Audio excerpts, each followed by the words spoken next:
Hey everybody, I'd like to welcome you back to this week's edition of Tales from the Tavern. Tales from the Tavern is a weekly roundtable discussion about TTRPGs and things in the nerd community. So we have some great guests for you tonight. So without further ado, I'd like to introduce you. Below me on the screen, it looks like we have Dungeons and Dragons. Dungeons and Dragons also goes by Blake, and he creates content over at YouTube. We're gonna drop the link in the channel because it's too long for me to say it out. So we're gonna drop that down in the channel for everybody. He does D&D story time with Draw Freestyle Drawing. He tells stories about his experience in D&D campaigns run by him and his friends with a visual aid. So thank you so much for coming out, Blake. It's a pleasure to meet you for the first time. Great being here. Excellent. We have in the house the man, the myth, the legend, Sam, Orcrist86. You can find him streaming over at twitch.tv/Orcrist86. He is a member of the How I Nerd community and supports our show and everything we do over here. So Sam, thank you so much for coming out and talking nerdy with us tonight. Lovely to hang with the fam. We also have AtomicZero, Brian. Brian is coming up. I met Brian last year at PAX East, which you guys all know is my favorite convention of all time. And we stayed in touch, and Brian is going to be on the upcoming new show we have coming up, Neural Nexus Zero, which is a cyberpunk campaign set in 1980s retro wave Boston. So he streams over at twitch.tv/AtomicZero, and you can find him on Twitter at @TTV_AtomicZero. Brian, how you doing? Doing great. Can't wait. Absolutely thrilled to be a part of the How I Nerd community and all of that. Can't wait to start this show. Excellent. We also have joining us Doug from Smiteworks. Smiteworks is the producer of the virtual tabletop system Fantasy Grounds, which you guys know we love over here. So we're super excited to have him so I can ask him some questions about my next upcoming campaign. It's purely selfish reasons I got you over here because I had some questions on how to do things. So good deal. Ready to answer whatever I can. And last but not least, I was going to say, I literally had to put a question in the chat for him earlier today so he wouldn't forget to ask. And last but not least, we have Gamer Mom Luna, who plays Eda Bricks in the Tabletop Tavern 1 campaign. I have to say 1 now because we have a second one coming. She is a community manager for How I Nerd, and she streams over at twitch.tv/Gamer Mom Luna, and she's okay. She's an okay person. I'm all right. Guys, my name is Mike. This is How I Nerd channel. We like TTRPG content over here, and we like the role-playing community. In my opinion, and I might be a little bit biased, but this is the best community on Twitch. We're relatively new. This roundtable talk show is relatively new, and everybody I've reached out from, like Doug, I've reached out to Ribinator, I've reached out to a lot of different people in this space. And people have been really receptive about coming on the show and talking nerdy to us. So I'd like to hear from the people on the show, like, what have your experiences been in, in this nerdy space, this RPG space? Like, one of the common themes we talk about is, I'm old enough to remember when it wasn't cool to be a nerd. But like, I'd like to hear people's experiences about being in this space and being, part of this type of community. So jump in whenever you want to jump in, folks. I'll jump in. Okay. So yeah, I similarly grew up in a time period where it was not cool to be a nerd. And so you almost had to have multiple personalities so that you just didn't get beat up at school Right. or just get picked on, right? Right. And to see the transition where it's gone from that to where it is today, to where nerd culture has been embraced and is welcoming, and you see people from all different backgrounds kind of all coming in and nerding together. Yeah. I love it. I mean, it's obviously got me where I am today, and allowed me to do this as a full-time, career. It is something that I would have not imagined, when I was younger and coming up. It's one of my favorite things in life is to see somebody who makes it doing with their passion, whatever that may be. If you can make your passion and you can, make that your thing, then It's a wonderful thing. So, Sam, let's hear you. What I want to hear about your story. You know, we've had some offline discussions, but I'd like to hear more about that. You know, I've always been kind of a nerd. My dad has always encouraged it, from building computers at home to fantasy. I mean, I grew up with Lord of the Rings. He would read that stuff to me as a kid. Mm-hmm. Got into Boy Scouts, and my first RPG we ever played was Middle Earth role playing. Yep. You know, high school, Dungeons and Dragons, Vampire, Shadowrun, all that stuff. And I kind of kept at it over the years. I dropped off a bit when I was in the military, and since coming back, like finding being a nerd, and especially like tabletop and role playing and like fiction writing and all that online, the community for nerds online is just so amazing. Yeah. Everybody is so welcoming and encourages that, because for a lot of us, like, you know, when we were growing up, like you either had to kind of hide it or at least keep it separate from your regular public life. Right. And it's a very common theme. You know, I went through, you know, I've talked about this extensively. I grew up in a rough neighborhood, and you know what I mean? I was carrying a box cutter when I was like 12 to 14 years old. And if I had a comic book showing, I mean, come on, I would have been a target. I know it. Like, Blake, what's your experience has been like? Well, I actually grew up in a rather safe neighborhood, but it certainly didn't stop bullies in high school. You know, I think my days in high school, or at least middle school, around that time, were like right about like a couple years before it started becoming mainstream to be kind of a nerd and be into video games and stuff. Yeah. But I mean, I was playing video games since I was a young kid. My father used to watch me, and his idea of watching me was just playing N64, you know? Yep. Which, I mean, hey, I can't fault him. I loved it. You know, it was great watching him, and I think that's where I got a lot of my passion for, you know, video games and storytelling. I started playing D&D. A friend of mine, Mateo, introduced me to D&D. Well, actually, it was Pathfinder originally, but he made a very simplified version of it. Okay. That was like, it didn't use most of the rules. And since then, I've sort of gotten closer and closer to actually playing with the real rules. And I started playing full Pathfinder around the time, I think it was a couple years before Critical Role became a big thing. Okay.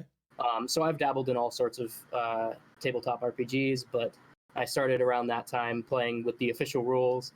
And you know, since then I've run 2 campaigns. I'm in the middle of a 3rd one. And, you know, my friends and I trade off running. So when you see stories on my channel, it's always either I'm running or one of my friends is running the campaign, and I'm sort of telling what I remember of it. Twitter has been a big thing for me. It's honestly the most supportive community I've seen in terms of this kind of stuff. Yeah. You know, there's the writing community, hashtag writing community on there. Has been, you know, they talk a lot. They're great, really supportive. So yeah, that's about where I am now. That's it. Okay, that's your experience so far. And Brian, what about you, man? How'd you get started? I have a pretty similar experience to everyone else. I mean, I grew up as the kid that I had a controller or a TV growing out of the back of my head. I mean, like, my family used to joke that they could just babysit me by either giving me a controller or putting me in front of a TV and like, we'll be back in 3 cartoons. It's fine. Just you're good. And I was the same thing there. Like, gaming was like almost all of my life until about middle school or high school, where my brother and I had multiples of every station. It felt like every gaming console, and Yep. I just gamed every day, like day in, day out. And it was great because, like, not only, like, you know, back then almost everything was single TV, single player. Like, you basically either did LAN parties or had people come over for friends. I miss LAN And parties so much. oh, I do too. Yeah. It was one of my favorite things. Yeah. But it was the great part is, like, by the time I got into high school, you know, that also allowed me to get some of my closest friends. You know, like, I remember I just moved up to New Hampshire when I was going to high school, and one of my best friends in my life overheard me talking about a game, and that's just how we became friends. And it just kept on building and building from there. Yep. And you know, high school is also when I tried out a tabletop for the first time. It was a friend of mine said, "Hey, you want to try this thing?" And I remember rolling a character randomly in class, and I, I, it felt like he was just like homebrewing everything, the rules, the dice, everything. But I think he was doing an early D&D. I'm not sure, cause like I don't, because Mike and I was actually talking about this earlier. I think I was like a gnome wizard or something. But I just know like gaming's still a huge part of my life, and I know like me and that same friend that I met, you know, it got to the point where we would like it seemed like every week at least we would talk hours upon hours about different games, different news, just and we just said like, if we just recorded this, it would be great. Like we could just do this, record it, and nothing would change. And that's kind of how my podcast got lost and or got launched. And we did that for 2 years, had a lot of great success with it, had a lot of fun, met a ton of amazing people. Like they were saying, like the Twitter community was just absolutely amazing. We got friendly with other streams. I got super close to people. Like, one fan base touched another fan base, and it was just awesome to see how supportive and how genuine everyone was. And Yeah. like that was the same thing with the Twitter and Twitch and all that. Yeah, the space is amazing. I can't stress that enough. It's such a rewarding thing to see, like and like I've had the same experience on Twitter. We've been running this game about 8 months. Before that I was a variety streamer. I personally enjoy the episodic content more. I like telling these guys a story, and I like, we have such funny little moments, and you throw that clip up on Twitch and on Twitter, and people are just, it's there. The internet has given us like a place to, connect with people, so that it's just, to me, it's a wonderful thing because you get to cast that net so much wider, and you get to, share these funny moments with people, and they're receptive. The joke doesn't fall flat. The other day we had our cast just sing the Hokey Pokey, and it was just like the stupidest thing, and it cracked us all up, and then we threw it up on Twitter, and people fucking loved it. It's silly and fun, and like the community is great about like laughing at ourselves, right? Like we tell stories and we act it out, and we have a lot of fun doing it, but it's silly and it's fun. It's such a good time. Luna, I heard a story about someone recently that was addicted to the Hokey Pokey, but then he turned himself around. Yep. That was almost exactly how it happened in our stream too. So we have a cleric, and then we have a mage character, and they were discussing spells, and one of them goes, so I learned this great spell. You've got to learn it. You put your right hand in, and then you take your right hand out, and then you put your right hand in, and you shake it all about. And it was so funny because it was just like conversation, but everybody knew where this was going. Yeah, it was just, it just flowed very naturally. And we'll drop that in the chat a little bit later when we find it. Luna, you could find that and drop it in the chat while we're doing I can do that, yes. Yeah, that would be great. It would just like, it's silly moments like that just make it absolutely amazing. Like the cast absolutely, another member of our cast, Decider 12, he plays a character named Davdathos as a cleric. He absolutely completely broke me on stream. Like I literally was in tears laughing. That laugh where you just like, you can't breathe, tears are coming out of your eyes and you're going red. And yeah, I'm doing it right in front of the camera. And because it was such a ridiculous moment. We had so one of the things we offer in our campaigns in our community is when we set out to do this, we said, how can we keep the community involved? So what we have is a process for the community members to build an NPC or conceptualize an NPC that we sometimes, not always all the time, but sometimes gets placed in our world. We'll write them in with their vision for the character. One of our fan favorites has become a long-term character in the campaign, and he got kidnapped and he got all his fingers cut off except for 2. And they made a Ninja Turtle joke, and I literally lost it on stream. Oh my God. It was amazing. But it's things like that just make it so fun. So that kind of leads me into my question for you, Doug. Like, how did you get started? Like, what was the process behind coming up with Fantasy Grounds? Because to me, it seems like it would. You guys probably wanted to play with somebody who was far away, and you couldn't. You saw the opportunity to play with somebody who you couldn't really directly connect with on a Friday night. Yeah, for me, I had always, I was a computer science background. I did software development. That was my career. I was a consultant and would go in and build business software everywhere. Yep. And so I incorporate software into all of my gaming of all sorts. So whether it's Warhammer Fantasy, I would build my own software to like calculate my army totals and all that kind of stuff, like way before they came out with like Army Builder, that sort of stuff. Yeah. Actually, I even tried to sell it when I was a kid. I was like 15 or 16, and I wrote like this Visual Basic for DOS program that did an Army Builder printout type thing. Way back in the day, and I sent it to them, and they were like, "No, we're not really interested. No one really will buy that." So you can't go figure, right? Yeah, right. Yeah. And so I always use software and like for building characters and for doing stuff like that. Oftentimes I build my own sort of software, and actually Fantasy Grounds. When I was in Illinois, I was getting ready to move back to the state of Kentucky, where I was from. Okay. And I had a really good gaming group up in Illinois. And I just wanted to play with them, when I moved away. So I started looking at what kind of options were out there.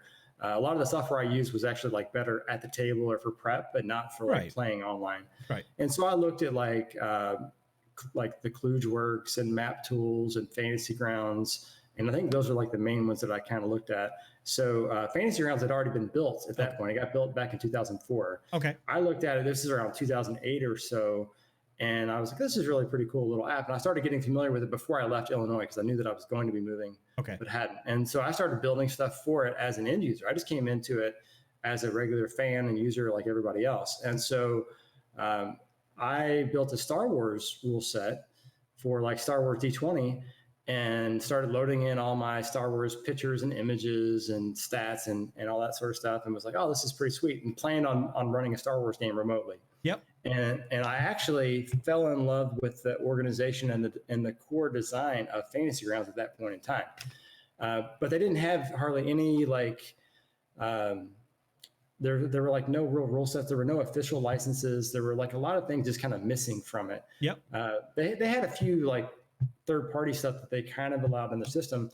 So I, after using it for a while and being a part of the community, it was like 20,000 people or so that were using Fantasy Grounds at that point in time.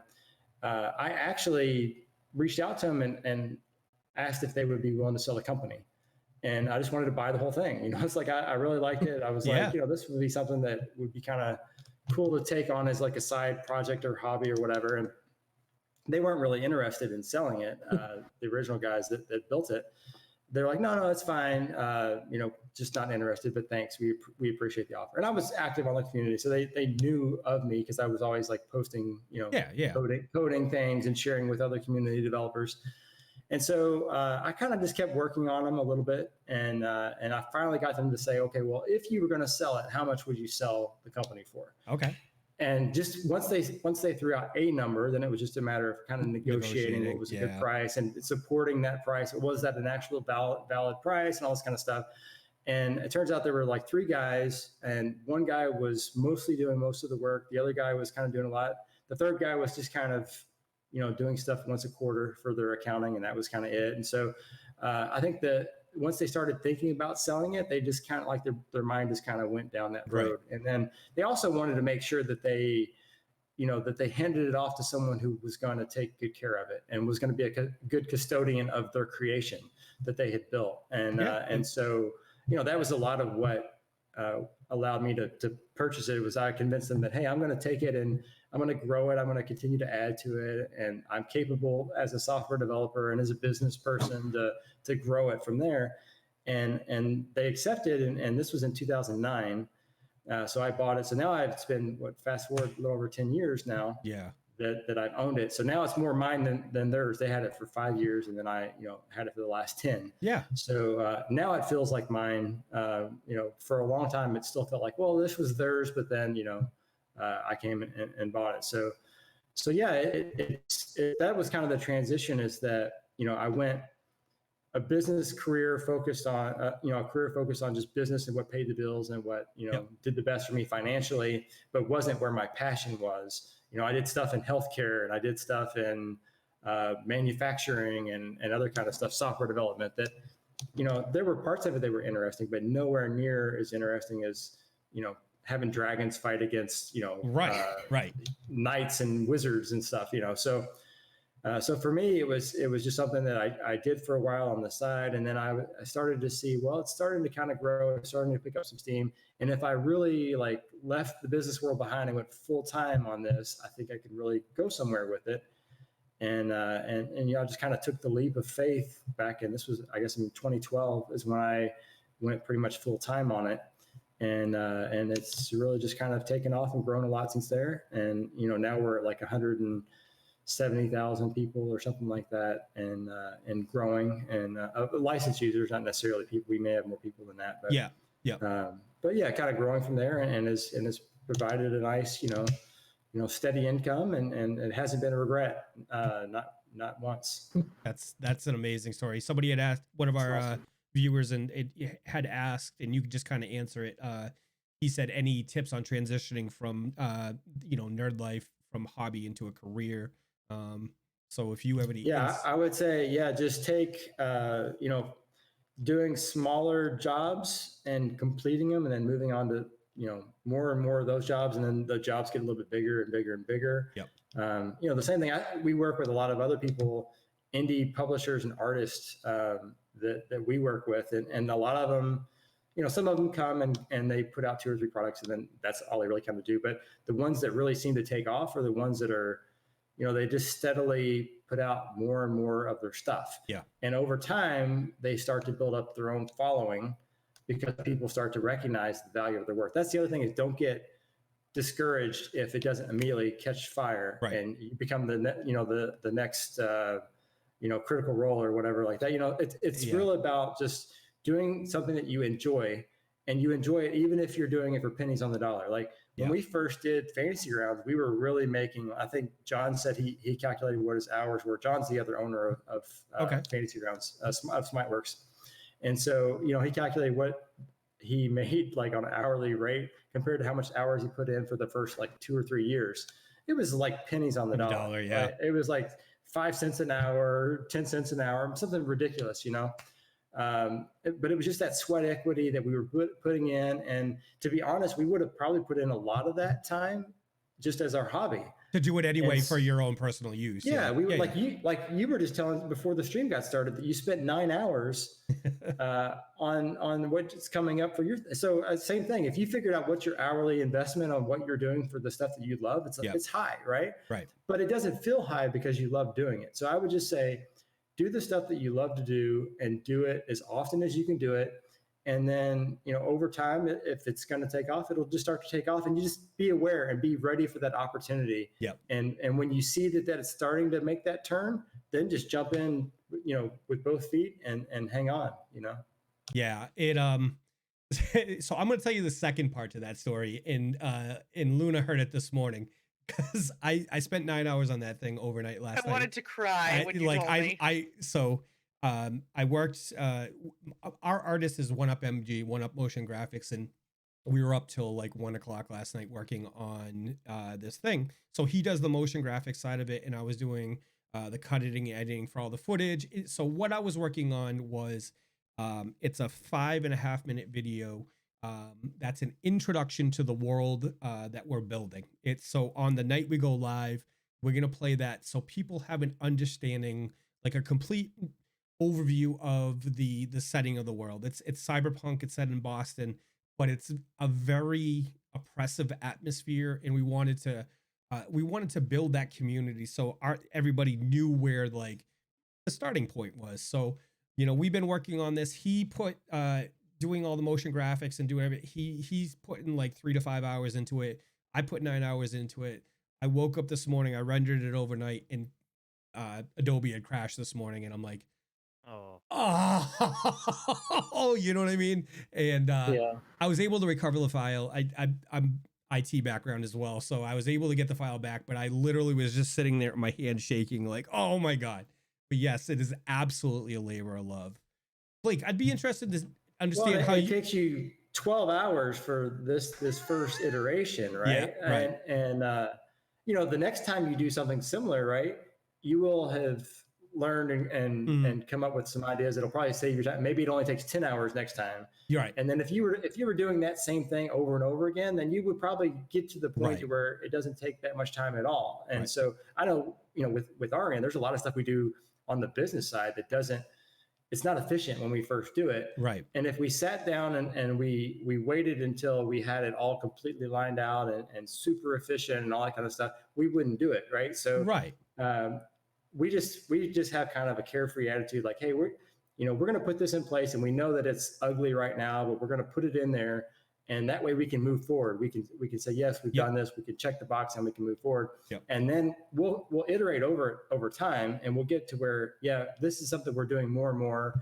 And we'll get to where, we will automate it after the fact. Right. If we have to, or we'll find a better way to do it. And it's just, you got to be flexible, and you just got to, learn and adapt and just kind of keep moving forward.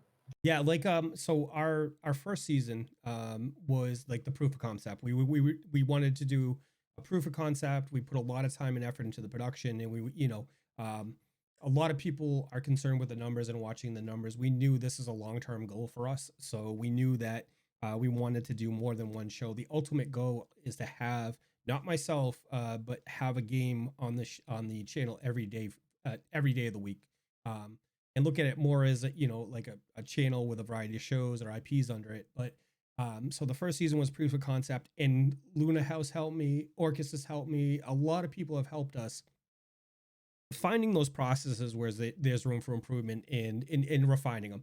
I do it in my personal career, or my business career. I'm an IT guy, I'm a process flow guy. So for us to find ways to improve that is definitely a better thing. I mean, time is our, the only finite resource we have in this life, right? So you got to make the most of it. But Blake, how did you get started into content creation?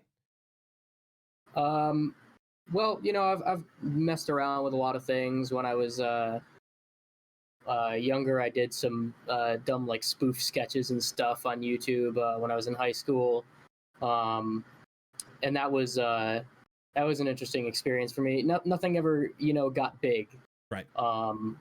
So I think this is as far as Dungeons and Drawgans goes, this is like the biggest thing I've done yet. Okay. So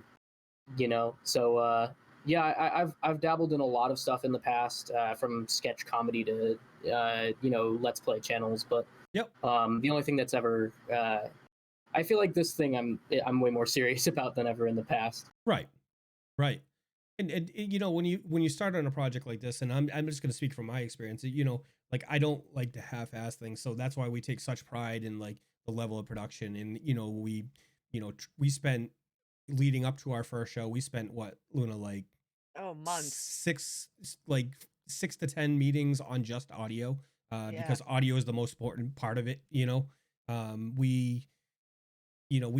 tried every single program we could think of as when it came to like video conferencing to find the optimal way to do it. We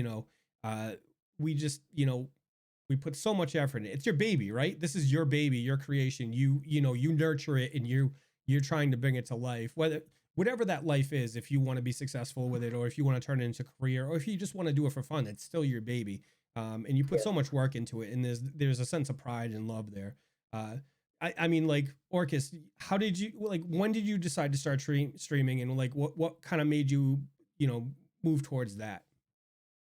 Well, it was a couple of things, right? I'd been part of like the hyper RPG community for a while. Oh, those guys are started great. Doing some art there, right? And I started doing like fan art, and they let me go ahead and make like a tarot deck based on one of their shows. Oh, and I put like 100 hours into that, and then like I only made like $40 on it, but it was still a fantastic experience. Right. But I met I got into like Goobers515, one of the guys who was part of the show. And he was a streamer, and I started thinking, maybe this is something I'm interested in doing. So I kind of started doing it, and then I ended up meeting like you and Jack, and I started to think, maybe I should take this more seriously and put more effort into it. And so I started doing that, and I started kind of getting back into things, and going back into the art, painting minis on stream, just really getting out there and just trying to do something new and different. And my big thing right now is Fridays, where I try to get groups of people together, because games are meant to be shared. Right, absolutely. I just got to say this, Zach Eubank is one of my favorite dungeon masters out there. What he does in Kolok is amazing to me. It's such a great production. We aspire to that level of production. So Zach Eubank, if you're watching, big thumbs up, guys. Him and Malika, they are Yeah, frighteningly good. They are. He is just like, as a DM, because I can't say I'm a forever DM anymore because I'm going to actually get to play in a game coming up. But like, we should all have an understanding of how well we do things, or are where we are. And like, I'd say I'm okay with adapting on the fly, and I've seen him adapt on the fly, and it's just like mind blowing. Like, again, big shout out. It's just absolutely crazy. Remind me sometime. I've got another guy you should check out. These other two GMs who do amazing with very little. Drop their names. Well, maybe we can get them on the show. It's the guys over at Zombie Orpheus. They have their own channel now. They started off with Hyper RPG. Okay. They actually make movies. Okay. That's their primary thing, and they've expanded into online streaming content. And Chris Odie over there is one of the head guys. They've got two other GMs now, James Burns and oh god, I can't remember the other guy, but like, they do amazing stories using their own kind of made up systems, and they are goofy and fun, and they're definitely worth a look. They don't have the same production value, but their storytelling is all on point. Awesome. Well, they did The Gamers and the Darkness Rising is some of their movies. Oh, okay. Yeah, I've seen that. Yeah. Yeah, they have a huge cult following. Yeah. They're really good at what they do. And Jen Page is one of the actresses that had done. She was in the Gamer Darkness Rising. She was the sorceress that was played by the guy that kept switching. Where sometimes they would have her stand in. Yeah. Sometimes they would have the guy wearing her dress, kind of thing, and they would kind of go back and forth with that. It was pretty hilarious. But so Jen Page is our now marketing specialist for Smiteworks. Oh, It's wow. such a world. It's Awesome. such a small community. Yeah, that's so rad. Yeah, it's oh man, like so back so when Kolok 1991, when that first episode came out, is when around the time I was contemplating putting this together as a RPG show. PAX last year, Brian, we were talking about it. I was like, oh, I really think I'm gonna do this, but I gotta make a strong commitment to it, and I gotta switch formats of the channel, and that's when I kind of I listened to I listened to the first 3 episodes, and I'm like, yep, I know what I want to do. So I reached out within my community, and then I run a page. I've said it before. PAX is my favorite convention, so me and a friend run like a fan appreciation page for it, and we have a community over there. And I reached out, and that's how I met Luna, and she joined our show through that. And like I said, Brian, we were just standing in line at PAX last year, right next to each other, and I'm like, hey, I'm Mike, what's going on, man? And we actually do some ridiculous stuff in line. We bring a bunch of inflatables, like an inflatable whale, and like while we're waiting in line, because we're generally one of the first 100 there, we when we get inside, we throw all these inflatables around, and it gives somebody, it's a fun little thing. But that's how I met Brian, and like Orcrist, I met you through the community. So we all play a game called Mech Warrior Online because we're big mech bros, and which is an amazing community as well. But that's how I got to meet Orcrist, and I'm glad we all had that, parents don't talk to strangers on the internet when you're kids, and some of my best friends are strangers on the internet. You know what I mean? True story. One of my so I met somebody, a couple people in a game in 1997 called Ultima Online, and I still talk to him every day. I actually work with one of them now. So for 20 plus years, we've been playing games together, and I had some come down for my wedding, and you know what I mean? Like this stuff, some people only talk to maybe once a week or once a month, but like it's given me so much. There's so many rad people out there, and like gamers truly are like it's such an inviting atmosphere now, So did you play Ultima Online when they had the Lord British assassination? Yes, I did. Yep, I was actually on the server that day too. I was in Britannia. I mean, Britain.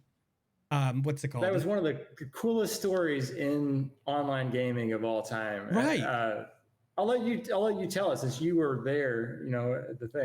So there's an NPC that represented there was 2 factions in the game at the time. There was Chaos and Order, and Lord Blackthorn represented the chaos, and there was like this big epic battle, and like I forget the particulars, but they killed him like in the main town there. Wasn't it? Wasn't it? I think it wasn't originally supposed to happen, but the NPC, well, the person that was playing the character forgot to put the invulnerable flag on and died. Yeah, they didn't have. So this is also kind of funny from a computer science perspective. So Yeah. they didn't have it set up to where he was actually invulnerable. So Yeah, they, exactly. What they did Yep. instead, what the programmers did is they just set his life total so high that they thought he was essentially going to be Yep. invulnerable. That if they needed to, they could go in and they could just add more life to him or whatever, so that he didn't get killed. And so he was essentially invulnerable, but not technically invulnerable in the game. And so Lord British was the character, Richard Garriott, who's the creator of Ultima Online and all of the Ultima series, essentially. The main guy was walking around in universe in this MMO, and enough people had planned to have him assassinated that they all got together, all their highest level characters, and they just laid all their damage onto him as fast as possible as they could, and got his life total down this seemingly impossible total to kill. And they killed him on in game, and the programmers are they're like scrambling to try to like get him out of there and to like get his life total back up, and they actually like accomplished killing him in the game. And I was like, yeah, that's that right there was like pivotal moment in MMOs to me, that like, the developers walking around in game and they get killed. That's kind of like killing a god, or something like that. Yeah. It's Epic. actually Totally funny. epic. So I was on Catskills when the server went live. I was not I was in the alpha, but I didn't play on and I can't remember. I was trying to remember as you were talking which server went up first, but so they made this game, they came up with this economy, and they thought this is how it's going to work. You know what I mean? Like they had this vision in mind about, okay, this is how the economy is going to work. So they had chickens, right? And you could go up to the chickens and you could essentially get feathers off of them, right? And they put so many chickens in that people were able to take the feathers and they sold them, and they broke the economy within 2 hours of the game going live. It was absolutely hilarious. It's like that game. So when it comes to MMOs, like I loved it because it was like a sandbox feel. You made the fun in that game. Like, however, if you enjoyed like farming gold and like, acquiring pets, like you could do that. Me, I was a PvPer, and they had great PvP in that game, and that's how I chose to have fun. But like, there hasn't been a lot of games like that have given some people such free will to play the game as they want. A lot of game makers now, they're like, okay, here's the game, and this is how you have fun in it. If you don't having fun in this game, well, there's other games out there that you might have fun in. You always like, okay, here's a toolbox to have fun your way. You know what I mean? Like that to me was, it's still now. The game's 20 something years old, and it's still revolutionary in that aspect. So I love that about games, when you can have fun trying to break it. Like that's almost like a separate way you could try to play the game. Except sometimes it backfires. I remember like I think it was one of the Elder Scrolls, Morrowind or something like that, where early on you can steal like a real high powered soul gem or whatever, and then the economy normally prevents with the bartering from actually getting the value back out of it. But there was like one little guy, I forget what his name was, Scab or something like that, where you can trade stuff back and forth with him, and then every time you go back to trade with him, he replenishes his basic stock, and then you can like basically through a royal like arduous loop, you can essentially get all the money back out of these like soul gems that you weren't supposed to have at that point in the game. Right. And then you could basically buy whatever you want. So it like takes the fun away from it once you've like done it. So it's kind of fun to try to see, hey, can I do this and break it? And then you're like, okay, now I want to go back to my earlier save before I like ruin the game. Right. Yeah. I'm trying to think if it was EQ1 where you could like a super high level character could come by and buff like a chicken, like a level 1 fighting creature, and like newbies run over and attack it, and they just get slaughtered. It was.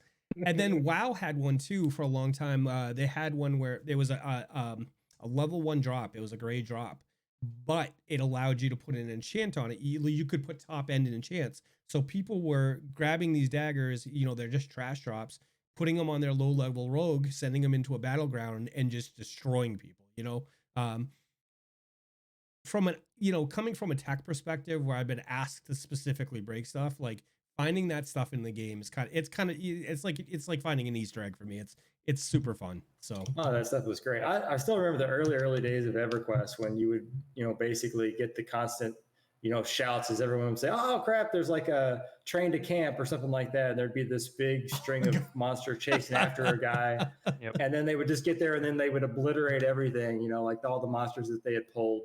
And I think people started doing that to like troll everybody else. Like they would go around and collect monsters, and then they used to have that like spirit of the wolf or whatever, I think was the spell that lets you go fast enough to where you could essentially go and get aggro on all the monsters and just run in this like path, and then have this big, huge like choo-choo train of bad guys that would follow you. And then you'd run right into the middle of town and just watch as chaos like just destroyed everything. It was pretty funny to watch. I bet that was Sturdy. glorious. Yeah.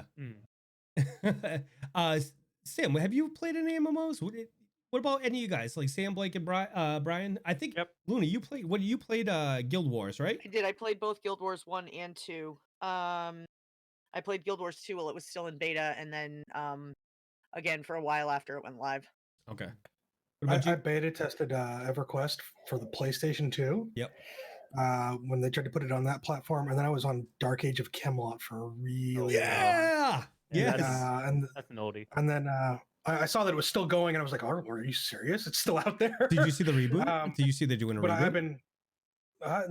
They did like a huge refresh, but like it still kind of looks the same. No. They're doing a reboot. They're putting a new game in. It's technically not Dark Age of Camelot, but it's 3 realms with one based off like kind of like Norse mythology, one based on Elven mythology, and one based off Camelot mythology. So you do the math. You know? That I know Phantasy Star Online is coming to the US finally, and I'm waiting for that to PC release, and I keep poking at Neverwinter because I like pain. Yep. Yeah. What I never really got heavily into any MMOs, but the same friend who got me into D&D actually got me into Guild Wars a while ago. Mm-hmm. It was around the time, it was a couple of years before Guild Wars 2 released. He got me playing Guild Wars 1. I got like halfway through the game, and then Guild Wars 2 came out, and I was like hyped about that. So I played that a little bit. But I was always sort of in that position where I wanted to do everything. And like the game gives you so many choices of how to start that I never really got that far because I kept wanting to do something else. Yep. But I love that. Tell you how many characters I created and then deleted just so I could see like what their story was.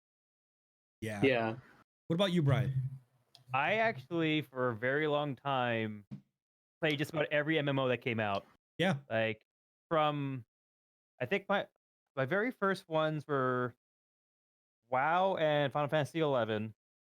And I played both of those pretty religiously for a while. And then after that, for probably the next couple of years, I at least tried every single one that came out. Yep. Guild Wars 2, Eve, a bunch Eve. of free ones, Wotar. I played the Warhammer one. I played Lord of the Rings Online. Yep. I think played that for a little bit. Yeah, I think I did just about every MMO at least once, at least to give it a shot and try. I had a teacher in high school. It was a programming teacher who was really into Lord of the Rings Online. And he actually at one point took us on a field trip to meet the developers because they're not very far from us. And we all got like a special title that you can only get if you actually go in there and meet the guys. They're in Boston. They're right outside of Boston. Rad. Yeah, they're right outside of Boston. I've been there. Yeah, it actually reminds me. I had another game that I played for a very long time. I played City of Heroes for a very long time. Okay. And it was because my English teacher was like a founding community member of it or something like that. He played this game far more than I ever could hope for. And it was funny to watch this happen.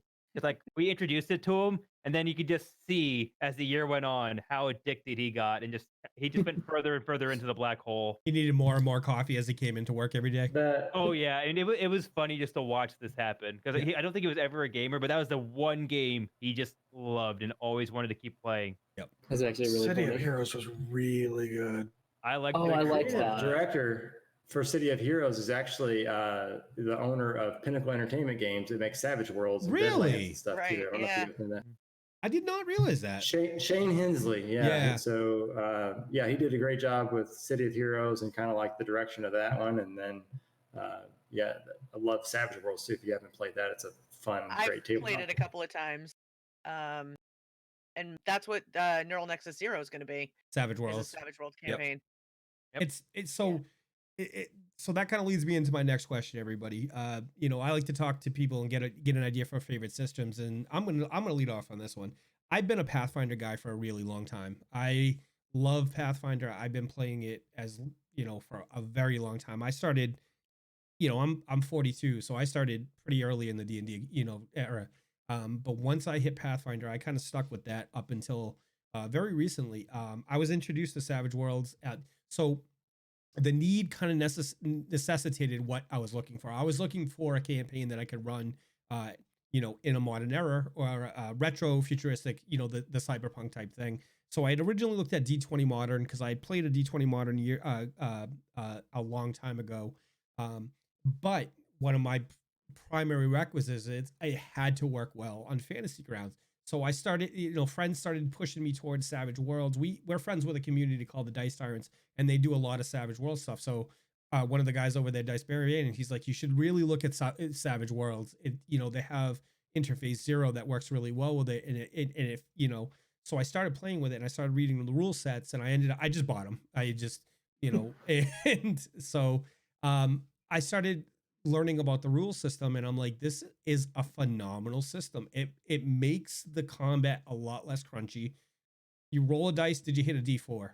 Do you, or you know, I mean, that's the very oversimplified version of it, but like I have come to really like Savage Worlds, and I like the second part of the thing I like about it is its adaptability. You can play almost any kind of, if you can theme a campaign, if you can think about a theme for it, you can use Savage Worlds and adapt it to that system. So Savage Worlds for me has been getting, you know, I love Pazio, I love Pathfinder. I haven't dipped my toes into Pathfinder 2 yet, but just because I'm so deep in this campaign and the campaign we're doing next with Pathfinder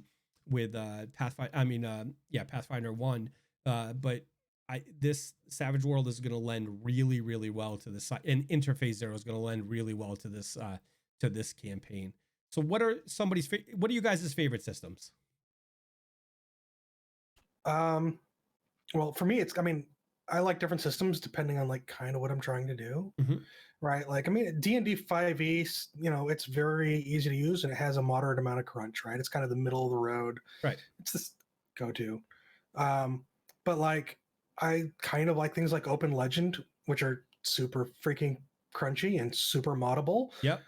But again, you got to have people who are into that crunch versus like something like Tristat, where there's not a whole lot to it. It's really easy to mod, but it's also really easy to do different things with it. Yeah. I kind of like, you know, choose a system based on what you want to do. Like I have like Mercenary Spies and Private Eyes that I picked up from, oh my God, they've been around forever. Flying Buffalo Press, right? Okay.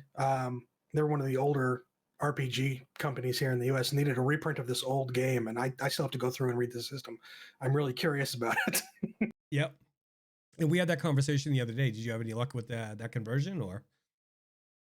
I didn't get a chance to really get a good look at it. I am surprised somebody did it. Yeah. But then again, I'm also not surprised because we were talking about like Dark Sun, because I have the original Dark Sun box set. Yep. Yep. With all the original materials, and I was like, somebody should port this over to 5e. And we went looking, and oh my God, there it is. Somebody did it, and I'm like, yep. Well, I'll have to look at. Brian, what about you? Favorite system? That's hard because I think I'm in the same camp for, like, in terms of the one I've used the most. I've used 5e the most, both as a player and soon as a DM. I like it just because, like you said, it's easy to get into. A lot of people can just jump right in. It's a very good first RPG. It's very low, good about low barrier to entry there. Yeah. Yeah. The hardest part is you make your character sheet. After that, it's super, super easy from there on out. But I think when it comes to, besides that, like a system I love, like I really love Shadowrun. I just love the thematic aspect of Shadowrun, where it combines fantasy, cyberpunk, current gen, and then it can be as crunchy as you want. I mean, it can. There was they have one aspect in there where it's like if you want to pick a certain type of lock, someone actually had to make a 2 or 3 page flow chart in order to figure out the rolls you had to make to get this thing open. Yeah. So like you can do that, you can hand wave it, and the other big one I always played was Darkest Heresy, but I played that just because I loved Warhammer and I loved 40K. Yeah. The system itself needs love, but thematically it's good. So I'd say it's probably between 5e and Shadowrun. All right, Blake. I mean, I love what D&D 5e has done for the community and everything. It's it's been a great thing to get a lot more people in. I also think it's fantastic for streaming. Yes. Because you don't have to watch all the numbers and all the math happen, which it doesn't bother you so much when you're in the moment playing it, but watching it can be kind of frustrating. So D&D 5e is good for that. That's actually part of the reason I don't stream, along with my friends being total wackos, is because we play a lot of Pathfinder. Yeah, despite my username being D&D related, I actually play almost entirely Pathfinder. Okay. I just really like that it has like discrete rules for everything. Like think of something you can do, Pathfinder's got a ruling for it. And if you can't find it, you can just make something up. That's the nature of RPGs in general. Right. And also like that there's just so much content for it because Pathfinder 1 in particular has been around for long enough that like first party and third party, you can find classes to do anything. I've messed around with weird builds. I made Hollow Knight for a one night campaign once. Like there's just so much stuff you can do with characters in that. Yeah. Like think of any concept, you can do it. I've also actually recently been experimenting a little bit with Starfinder, and I'm trying to get. Good. I just started a campaign that I'm doing sort of on the side of my main campaign that revolves around Starfinder, and I really like that system as well. Excellent. Doug, what about you? So for me, I like a lot of different games. I've played a lot of games over time, but it's almost like, I mean, the rules are one thing, but to me, the settings is what really kind of grabs me and what makes me choose a system or a game to play. So like I've loved Dungeons and Dragons from almost every iteration. Spent a lot of time in AD&D, played that a lot, 2nd edition. And then 3rd edition, I loved. 3.5, I loved. 4th edition, I played it. I actually enjoyed it, but it was a different game. 5th edition, I like quite a bit. So every iteration of D&D, Pathfinder, I include kind of in that same group. I played a ton of Pathfinder 1. I haven't played Pathfinder 2 yet. Just barely sampled Starfinder, like it, because again, the story is what I really like. So I mean, I like the setting and that sort of stuff. And in AD&D, I think that's kind of been the peak for me as far as settings, because it had like Dark Sun, it had Spelljammer, which is one of my all-time favorites. Spelljammer, I still love. And all the other ones that like I never got to play, like Al-Qadim would be one, that Birthright would have been another one. All those things, I can't wait for them to make a resurgence at some point. On the Savage World side, I don't really play a whole lot of actual Savage Worlds. I play Deadlands. Deadlands Reloaded, which is basically spin off one of the settings. One of the things I like about Savage Worlds is that they have a ton of different settings out there too. So there's like 50 Fathoms, and there's like Interface Zero, and there's like any kind of game you can imagine. You could find a Savage Worlds kind of iteration of it. Kind of a different one that I really enjoy a lot, that I go back to from time to time. I don't play as much as I would like to. Is one called Pendragon, and that's an RPG where it's like King Arthur, chivalry, that sort of stuff. And it has just this really quirky, weird sort of a rule system where each game session is almost like a year of play. And then you have like a year afterwards. So you have like at the end of the year, you might go on one adventure, but if you get wounded because magic is so rare, you might take that long to heal up. And then the other thing is like you could get killed, and part of it is you have heredity that you pass through. You might play your son, and then you play your grandson, and then so part of it is like you're also like building a legacy for your family name of you as knights and that sort of stuff. And so you have to worry about like, oh, did I get married this year? So there's like out of adventure stuff that you'll roll and say, okay, I want to try to like woo this noble over here so that I'll get married, and then I'll have offspring, and then oh crap, 3 of my kids died this year because it was really horribly cold or whatever. But thankfully I didn't lose my horse because my horse is so valuable. So it's kind of That's the important thing, right? System. Yeah, exactly, right? Because a horse is worth more than like 2 of your kids. You can have more kids. Yeah, right. Yeah. Half the kids. Yeah. I heard you mention Starfinder for when you were talking about setting. And I think that with a lot of Pathfinder stuff I've done in the past, I haven't really used the Pathfinder setting. My friends and I like to make our own settings, but I did notice looking into Starfinder that its lore is actually really fascinating. It is, yeah. And I think that's what really drew me into that. I love the whole like mystery of the Galarian and the Gap and everything. I think that's setting wise, that's probably my favorite. Yeah, well, the setting is cool, and so I like to take every once in a while I've done a couple campaigns where I've built my entire homebrew everything, right? Right. And Spelljammer I love for that specifically because with Spelljammer you could have your own homebrew world, and then you could have your players have some reason to leave that world and go to a different world that you then built, which is completely different, has different rules, everything else, or you could have them like land magically on some pre-established world that happens to be Forgotten Realms, or something like that. So you could like mix and match, and that's what I always like is that you got like Forgotten Realms I actually like quite a bit too, because you could play in their official adventures, and then you could go off to some other part of like lesser explored section of Forgotten Realms and have your own stuff and just kind of fit it in pretty easily. You can imagine my excitement when I started messing, so I bought the the Savage World rule set, and then I bought the Interface Zero rule set for Fantasy Grounds, and then I started playing with things, and then I got really excited because I realized Interface Zero has a Boston setting already set up. We took a little bit and we modified it, but that was like super exciting for me. I'm like, this is so it helped. But one of my things is like, people talk about homebrew versus, like a pre-comp adventure. Like what our tabletop one is, we're doing Rise of the Rune Lords, right? Which a lot of people have played out there. And two things about it though, like we have done, or I'd like to think I've done really well about expanding upon that story and using the characters to flush that out. But like adding the homebrew to it, like it's really, it's for me, I mean, it takes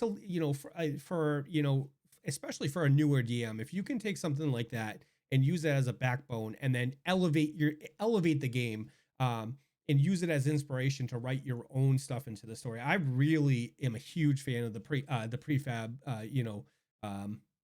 campaigns. So Decider 12, who's running our second campaign, he's going to do Curse of the Crimson Throne. But again, his focus is going to be on expanding that world so that, people, I mean, you could take the same group and play the same campaign 4 times and it would come out 4 different ways.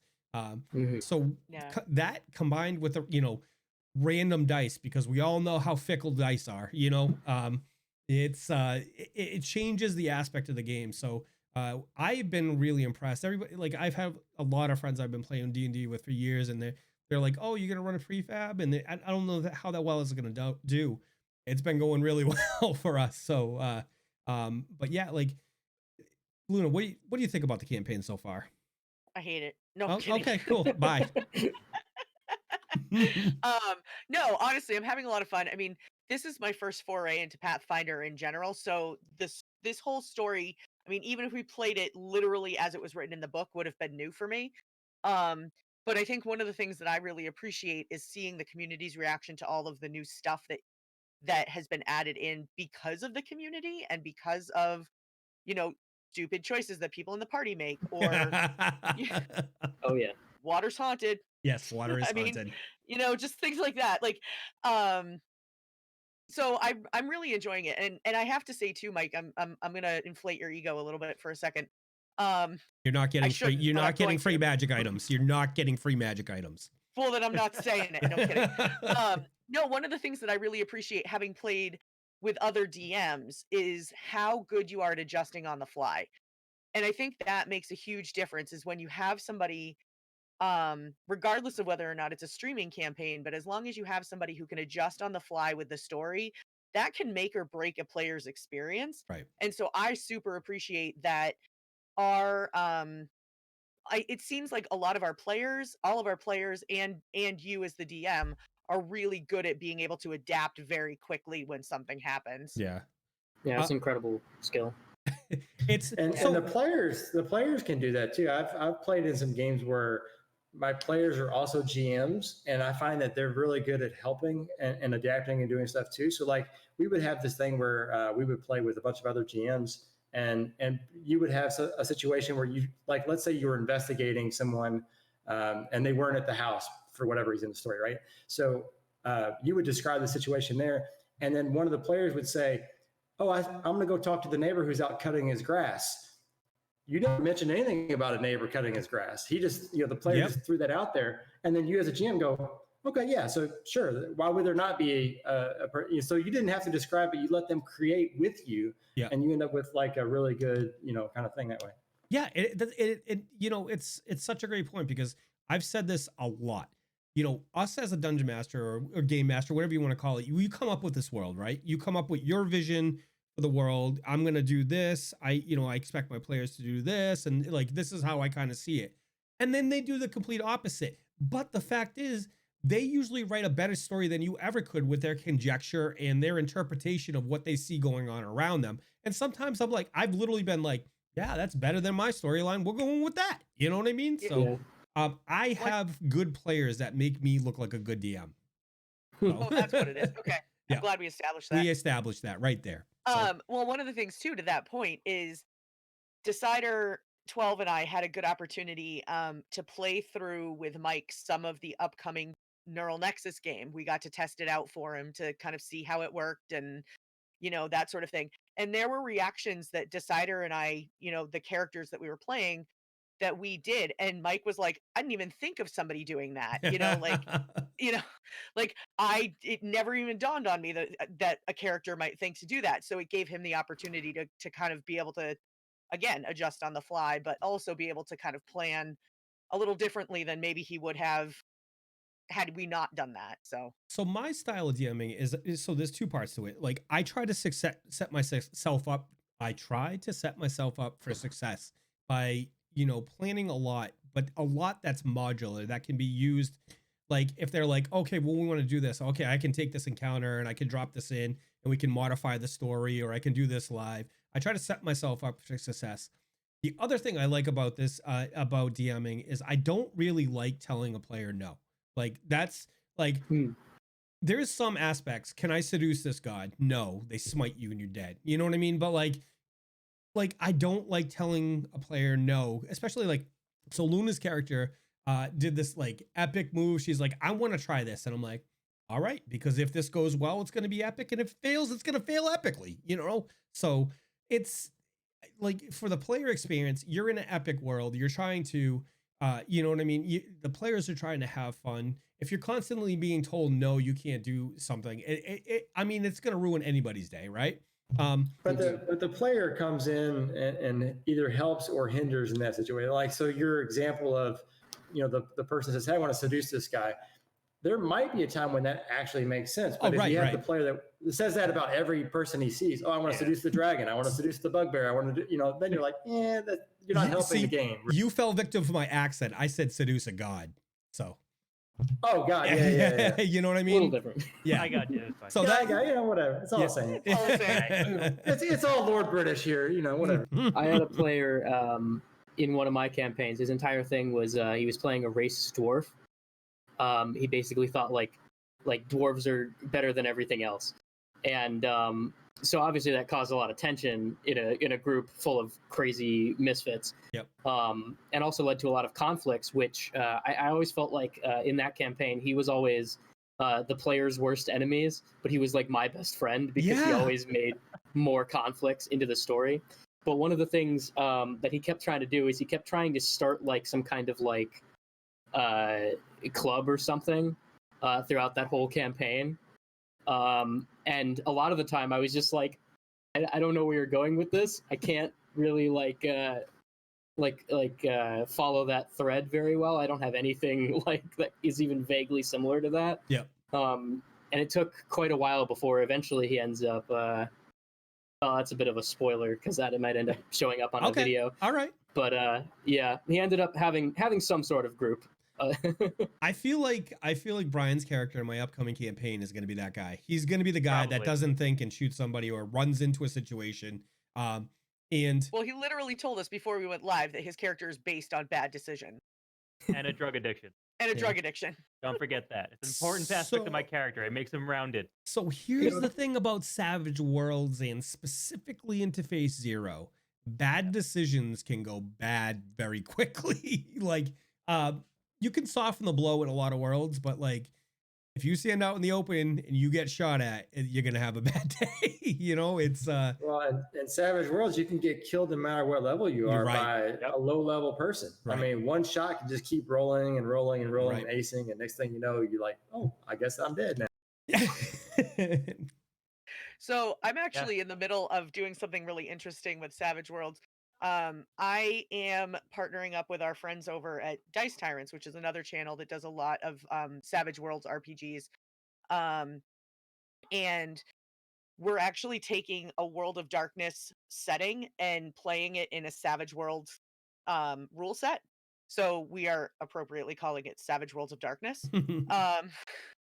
But it's been really interesting seeing some of the stuff that happens. You know, like you said, like things can go south real fast.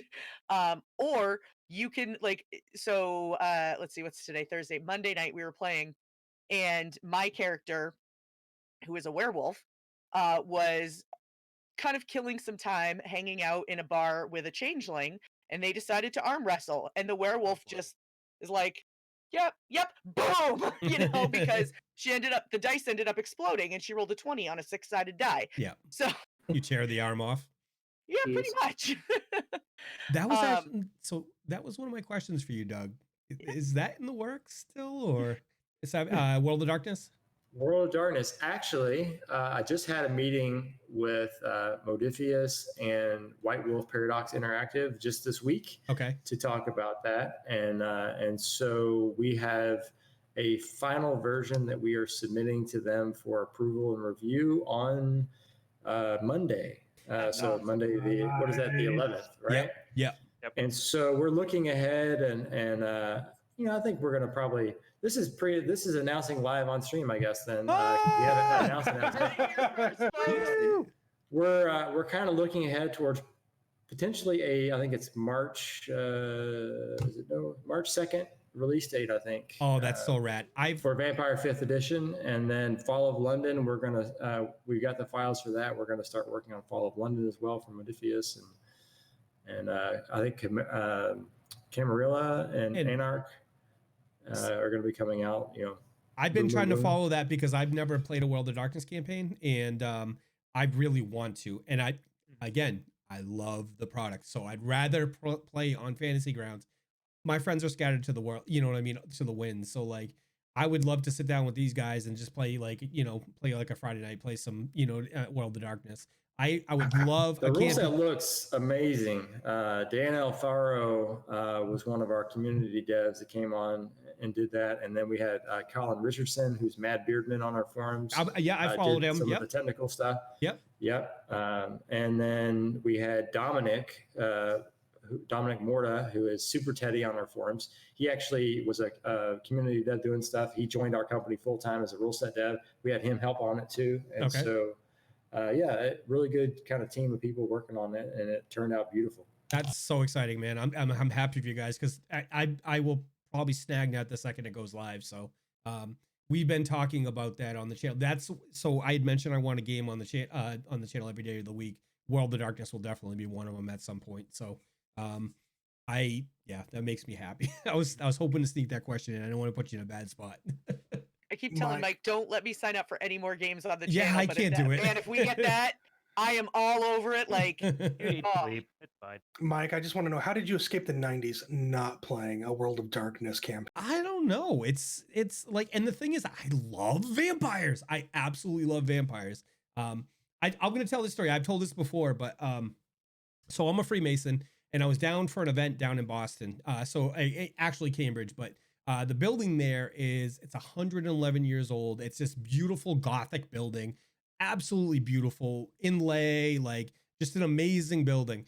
And when if you think of old Boston and the architecture, like the granite on the outside, the wood inlay in the middle, you can probably picture it in your mind.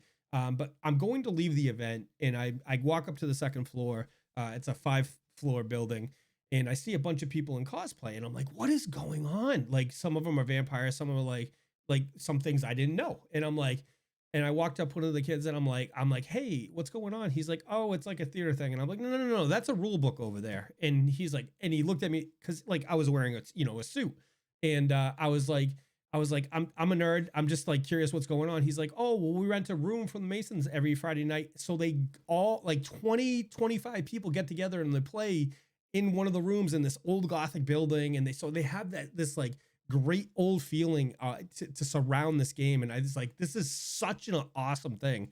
And that's what really piqued my interest. So see, there's still a little bit of that nerd fear still hanging on. Oh, absolutely.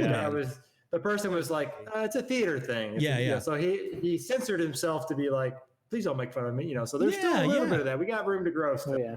No, there's always room to grow. You know what I mean? But like I literally, because like I have a full sleeve of nerd stuff. You know what I mean? I unbuttoned and I'm like, I'm a nerd too, man. You know what I mean? Like, you're absolutely right. There still is some of that out there. But I mean, we've got in the last 20 years, we've come so far, and it makes me so happy. We were talking about tattoos earlier. That's definitely an IPA lot. Posted that we need like a secret handshake or badge. Mm-hmm. Tattoos could be that, right? You show like the D20 like buried on your sleeve somewhere, or you right there, or you got like a Games Workshop looking motif or something buried somewhere. Yep. Yeah, absolutely. Maybe that'll be my next tattoo. A D20. Yeah. Yeah. On 1 or 20 though, that because both are equally as 20, fun. Duh. No, because fails are funny as well. So. Yeah, but what you want your life. I'm a 20 on a D20, Mike. Oh. Okay. All right, I'll give you that. Cass, how you guys doing? Do you want to take a quick 5-minute break to run to the restroom, or we could just take a couple minutes and we'll come back and we'll continue this until about 10 o'clock? Yeah. Sure. Sounds good. Sounds good. All right, guys. We'll see you in about about 5 minutes, and we'll come back and continue this good roundtable discussion. So we'll see you in a few.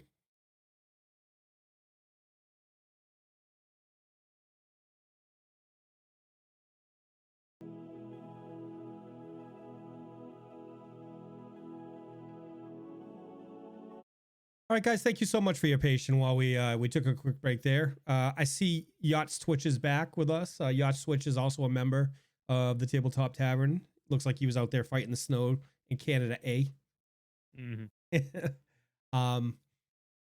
So yeah, I mean, like I said, there will be a World of Darkness game on this channel at some point. Mm-hmm. Whether I get to play in it, I have a very understanding better half.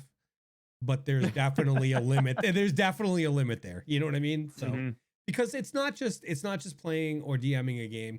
There's the whole there's a social media aspect. There's we take all the media, we put it on YouTube, we turn it into a podcast. You know what I mean? Uploading the art, promoting, all that stuff. So when you add a game, you're not just adding one thing. Even if you're just a player, you're adding the whole supporting cast to that. So I don't think another game is in my cards for a little bit, guys. Unless, I become don't say that, because the only way it's going to be fun to become single tomorrow. Well, let's knock on wood. True. I had a question right before the show, right before the break, and I don't remember. Let's just ask this. Does everybody have, I know everybody has it, but I want to hear from it. Rybinator was on our show the other day. He asked a great question, and I want to pose that to everybody coming on the show. So Luna, you don't get to say it, but what has been your favorite character, or what character has stuck out most in your mind throughout the years of playing TTRPGs? Yeah, so I'll go on this one. It's always an easy one because I've been using it a lot as an example. My all-time favorite character I ever played was a dwarf pirate barbarian who I adored. He was the type of character that was just he was a member of a party, but member was a very loose term.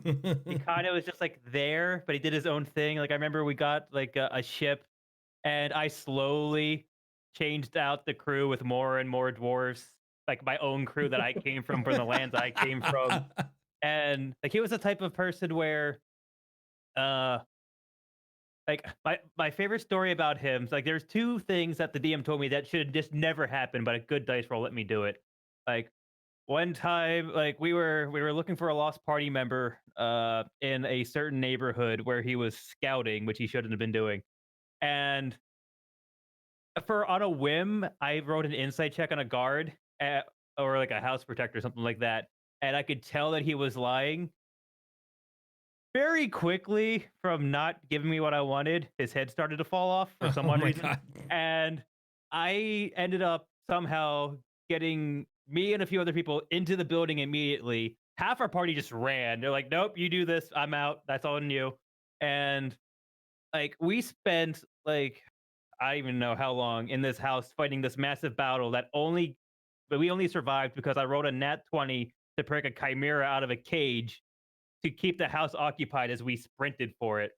But we did rescue who we needed to rescue. But he told me later, he's like, yeah, that house was never supposed to get into. That was something that maybe was complete late game. The person you fought, you should have never even remotely stood a chance for. And he was just like a lovely little guy. His name was Vizgar.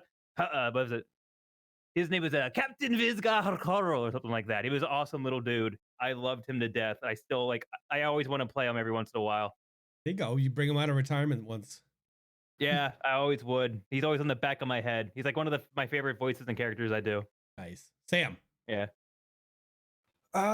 It's not so much a character, but a player I played with in high school through early college. It didn't really matter what game or system we played. The guy didn't really get role playing. And so the characters were always him. He made really bad decisions in his life. And so his characters made really bad decisions. And almost invariably, it would lead to a total party wipe. And we would all just stare and look at him. And he would be like, well, I don't get it. What? He was my favorite character because he was the character. And he was always that goon who was trying to seduce the thing he shouldn't seduce, or put setting off a fireball in a small area, or using lightning on the creature, which had paladin riding it and smoke paladin. Yeah. Just, yeah. He's the guy that looks at Strahd, or attacks Strahd because he was looking at him wrong, So. Why? He's the kind of guy who sees mist, right? Like, or if the water's haunted, like he would have ignored everything and just kept punching the water. Oh boy. I had a whole session where at one point a friend of mine, or I was actually running it, and the main enemy there was like a Leviathan that was in a lake. Yep. But that whole thing was like a red herring, and the actual enemy was the lake itself was a living lake. Okay. Yeah, it's not how Living Lake actually works, but I kind of pulled some BS on that one. Yeah. But it resulted in a really fun session where it was just over and over again people saying, I punched the water, I'm going to try and stab the water, what's the DC of the water or something. Just really weird. Yeah. All right. But Doug, you reminded me of that when you mentioned the water. Do you have a particular character, Blake, that do you actually love? What was your favorite character? Oh, that's actually really hard. Honestly, everything's always been about the character for me. So I've got a lot of good ones. I can come back to you. We can swing over to Doug and come back if you want. No, I got a couple. I'm just thinking of where to start. Gotcha. I guess from the beginning, the first character I ever played myself was Tiefling sorcerer. Okay. And I kind of just made it my goal to screw up whatever I could. Like derail the dialogue or the story, or just like make the combat weird. And I actually have a video on this. His name was Alistair. and he was a really fun character. I think he was the most fun character to play. Okay. But I don't know, other ones. My friends have played some really great characters. I liked my friend's character Sylvan, who was just like a sort of sometimes goes meta character who he was like the suave rogue, your typical suave rogue, but he was like really goofy in the way he did it, and he was a lot of fun.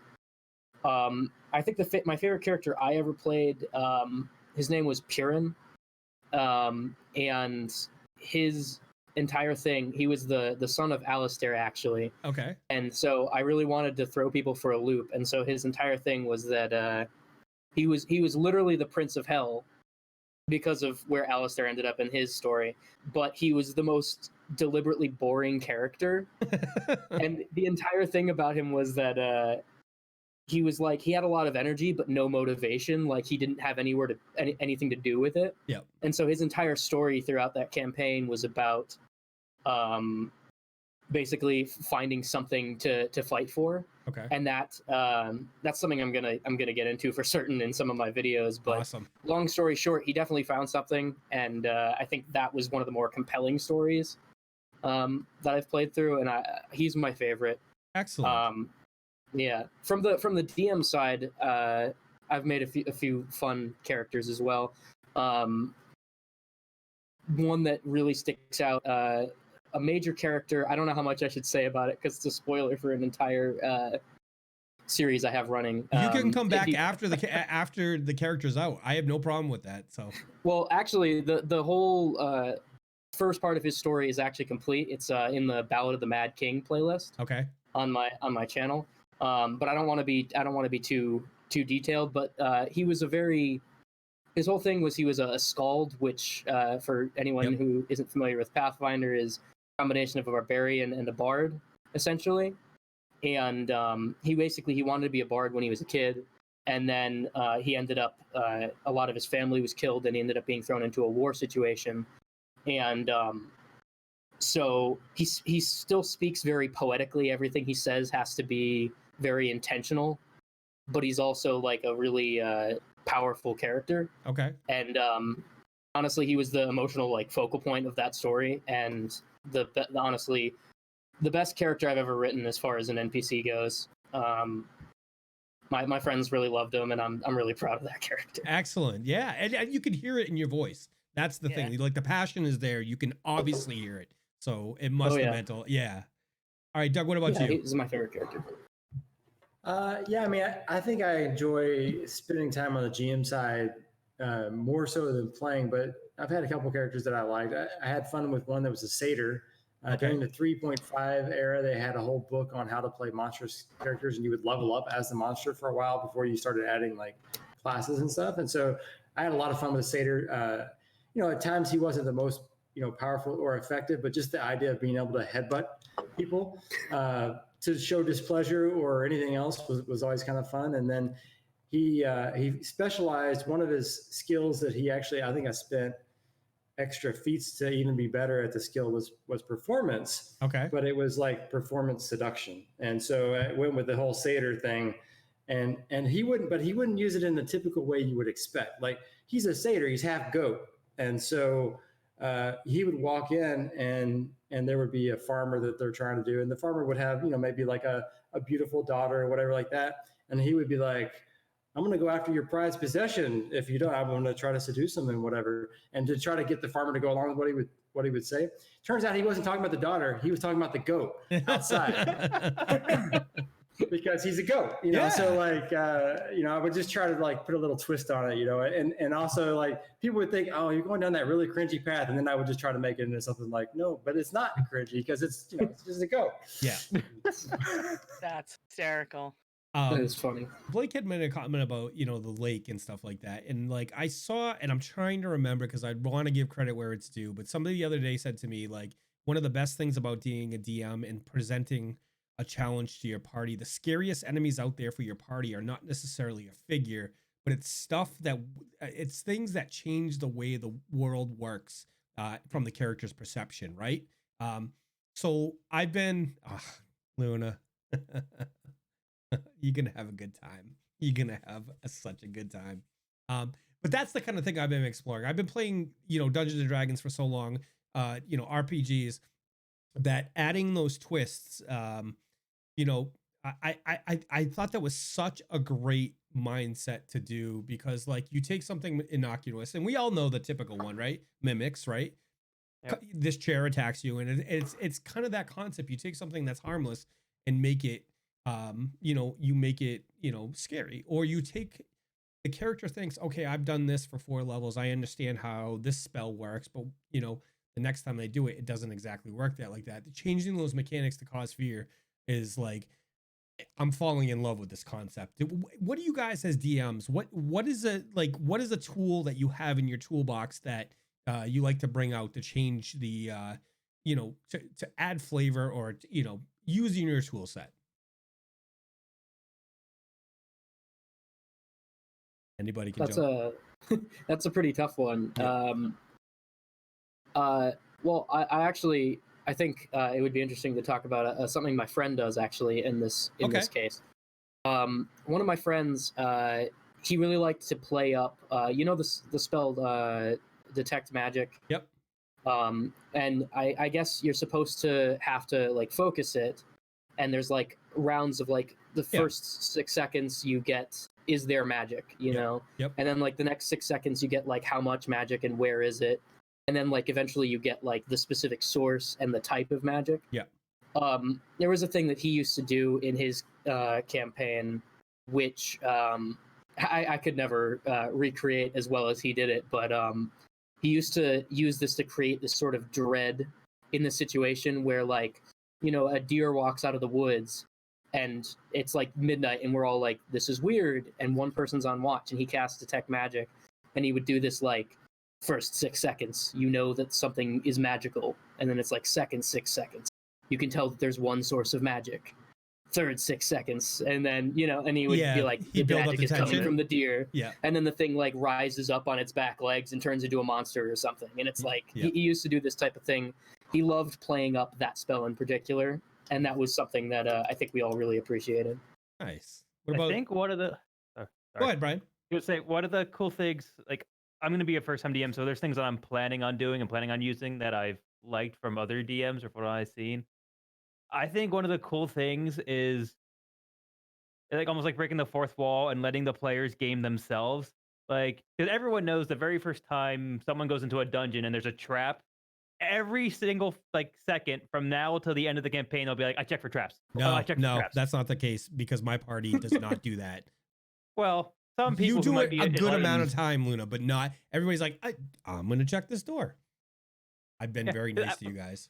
You got to wait for him to forget about it before you do it again. No, that's I also think the funniest part would be. Oh, sorry. Go on. I was gonna say I find that a lot of people don't. To me, it slows the game down to do that. I check for traps thing all the time. So I just tell my players that if they're good at checking for traps, I will assume that they had an intuition or a sixth sense that kicked in, and I'll give them a roll at that point in time before it goes off. And that's just a good way to run to me, it. that lets me keep the game running a little bit faster. And just I don't bore them with the details. I'll just ask for a roll. Sometimes I'll write down what their stat is on my sheet, and I'll ask them to, hey, you make a roll, and I'll ask them just periodically when there is nothing there, just so that they don't stop. I'm gonna keep looking for, and they have it. They know that they're not going to keep looking over and over again, because they will do that sometimes. Like I've had Dwarven Forge with all the walls set up one time, and I didn't have enough walls, and I had the one with a little spinning secret door in it that I just had to use for something. And my players spent like a long time just constantly checking this area. I'm like, no, there's nothing there. You don't find anything. But they saw it on the map, so they're like, I'm going to keep checking. So yes. So like what I was saying was like, so you get people in that mindset, and then you give them a dungeon that has no traps and it's completely safe, and you just get them on edge. I also just like narrative twists like that. I feel like lots of times like you can do a monster or a spell that does something thematic, like. You take a cleric who maybe they did something that would be outside the lines of their deity, and the next time they try to cast a spell, you try to cast it, nothing happens. And they go, what? You're like, nothing happens. Yeah. And they're like, what do you mean nothing happens? I'm like, nothing happens. Yeah. And then they're like, well, what do you mean? And they like look down at their holy symbol and it's cracked. or you take their most beloved NPC and turn them to a baddie, or you swap them around, or trick them into giving you information that then use against them. And I just think that's like a lot of really cool things that you can do, like especially because my hardest thing for me when I was trying to figure out how to be a DM was I'm a very scientifically minded person, so I always I need a box to work in. I need boxes, I need numbers, I need lines, I need limits. Yep.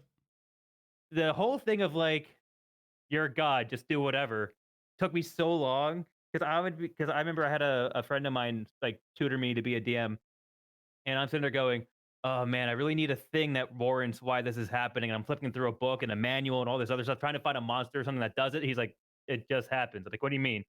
It just happened. Like it took me forever to like get comfortable with just be like, yeah, it happens. It's a thing now. Yeah. Congrats. It's created. Yeah. I never had too much. Oh, sorry. No worries. I never had too much problem with sort of getting to that point where it's like it just happens. But what I did notice is that I really love working in some sort of mechanical thing anyway. Yeah. Even though like you don't have to as the DM, I really loved working in that little mechanical hint or little piece of like a spell that works thematically. Like at one point, I sort of like hinted at the major plot twist of my story with a spell that the players knew someone had, but they didn't realize like the connection. They didn't notice the connection that, oh, it was this person that cast it.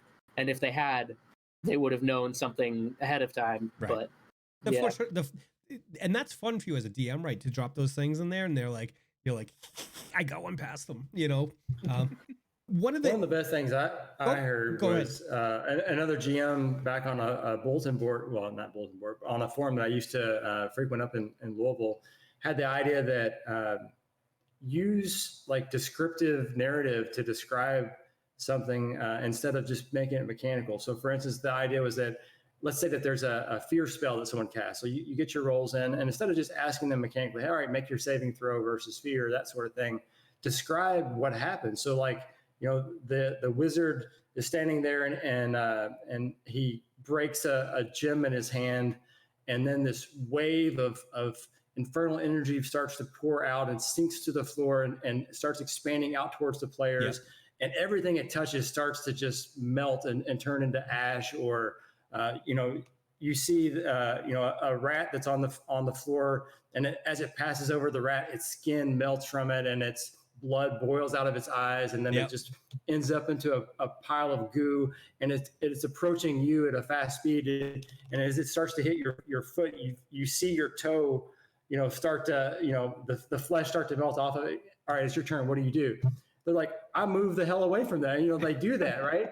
Which is what fear does. It makes them want to run. And you're like, and it's expanding it like 30 feet around or 50 feet around. And then you're like, how far do you move away? They're like 60 feet. It's like they do exactly what the fear spell would have done. They run away at the fastest speed that they could do. But it makes it sound like it's their choice because of how you described it. And I thought that was like super clever. I haven't managed to pull it off in any of my games yet, but I've been making a note. I'm going to try that at some point in the game and see if it actually works for my players. That's a really cool idea. Along those lines, right? My favorite thing is when I've DM'd is kind of the genre twist, especially horror or thrillers, because most players, they're in an action adventure, right? Where they're having a good time, they're doing their own thing. And if you change the rules on them and you allow them to generate their own fear, and you provide some strange mechanics that don't work the way they should, it can really elevate things, because they cause their own fear, and you put them in a situation where they don't really feel comfortable anymore because the rules seem to have changed. Right. And that's really the most delicious thing. That's a great idea. If you think something works the same way every single time, and then you go to do it and it doesn't work like that, there's confusion sets in, and then fear, right? That's the sequence. That confusion's going to set in, and this fear. That's why it's such a great mechanic, and I cannot wait. And Deadlands plays on that a lot too. If you're a big Savage Worlds fan, Deadlands has this whole idea of fear levels in areas that do physically, materially change the way the world works in a specific area called a deadland. Yeah. So essentially, over time, as that fear level gets up, it will become a deadland, which is like a small splinter of hell on Earth. and it's completely powered by the fear of the population in that area. And so anything that they can imagine from a fear perspective can become real, within the game because of that. So that, if they hear stories of werewolves, maybe werewolves didn't actually exist, but they start to, if enough stories happen, then werewolves will actually manifest in the world in this area and become something that they would bump up against. Now there are actually werewolves in the game, so that's not a perfect example, but that's the kind of thing. And you can play up that whole idea where they walk to a barber shop and the fear level's at fear level 3 out of 5 or whatever. And so as they walk up the steps of it, they see the reflection in the glass, and their faces are like long and drawn and gaunt, and they're they are partially transparent for a second, and then they flicker back, and then they look normal, and just a little like hints of the fear that they start to see that does build up, and the players do key off of that a lot. So I have two things I like to do, and then I have another point after that. So two things I like to do that cause a little meh in the party is I like to put something something that's completely benign in the way of the party, and watch how they struggle against it. Like, it has no bearing on the story, has nothing. You know what I mean? It's not magical, it's not this, it's not anything. But then you throw it in their path, and they're like, is it magical? Detect magic. And then they get so confused because it's not. You know what I mean? Like, that's when I love doing stuff like that, because it players are untrustworthy. They're untrusting of the DM and the circumstances that are being presented to them. So just take something completely benign like that and put it in their way, and then be like, no, it's not magical. And then watch their faces, like, just watch the gears spin. Yep. The other thing I love as a DM is the hidden dice roll. Yep. Just occasionally roll a dice, and they'd be like, "What? Why'd you roll a dice?" And then after that dice, you pick up and you roll a bunch of 6s. Yeah. Well, that's one of the things that I always love about when we're playing and using Fantasy Grounds, is because we can see the shadow of the die coming from the DM, and you can literally see us all go, "What's going on? Why is he rolling? Like, what's happening?" And then nothing happens, Or sometimes, and then when the GM is smiling, it's too late. It is too late. It is already too late, friends. I tell you, for me as a DM, the part where I think I don't want to toot my own horn. I think I'm a decent DM, but I think my transition from like a shitty DM into a decent DM was when I realized that it wasn't the DM versus the players, right? I think that's a critical thing for people who are thinking about stepping into the role of Dungeon Master for the first time. It's not you against the party. Your party, like I said it before, and I will scream it until the end of the time. My players make me look like a good DM. They can fill the space when I'm looking up a rule. They add to the story, but like, it's a fun game for how many people are playing, and that includes the DM. Like, what fun is it to kill a character? Like, honestly, like, it's such a hassle for everybody, and people get attached to the characters. Like, that's just not fun for me. Putting them in a situation where they have to think how to get out of it, or use their skills, or use, creative thinking, that for me as a DM is fun. So I think for me personally, that was my turning point when it came to DMing, and I would give that as a tip to any DM who's starting. It's not you against the party. I will say that I have a backup plan for TPKs a lot of the time too. Yeah. So one of the things I like to do in my campaigns, when I have enough time to actually do that, is as the campaign goes on, I like to have a little bit of an epicness kind of planned from the very beginning, and have almost like a special destiny or a dynasty but like a destiny that the characters are destined. They're not just normal characters. There's some reason that makes them special.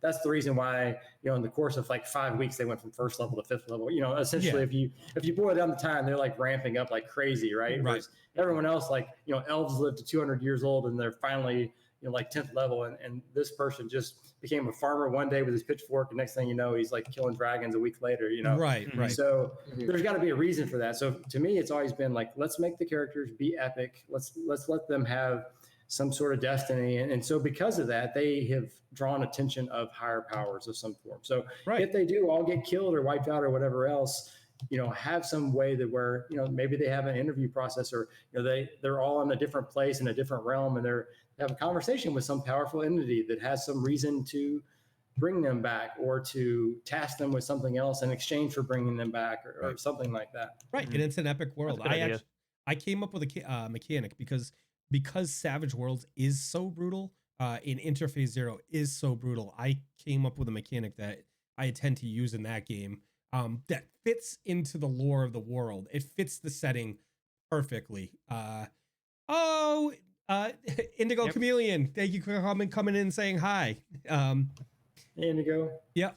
So there is a mechanic that I'm absolutely excited.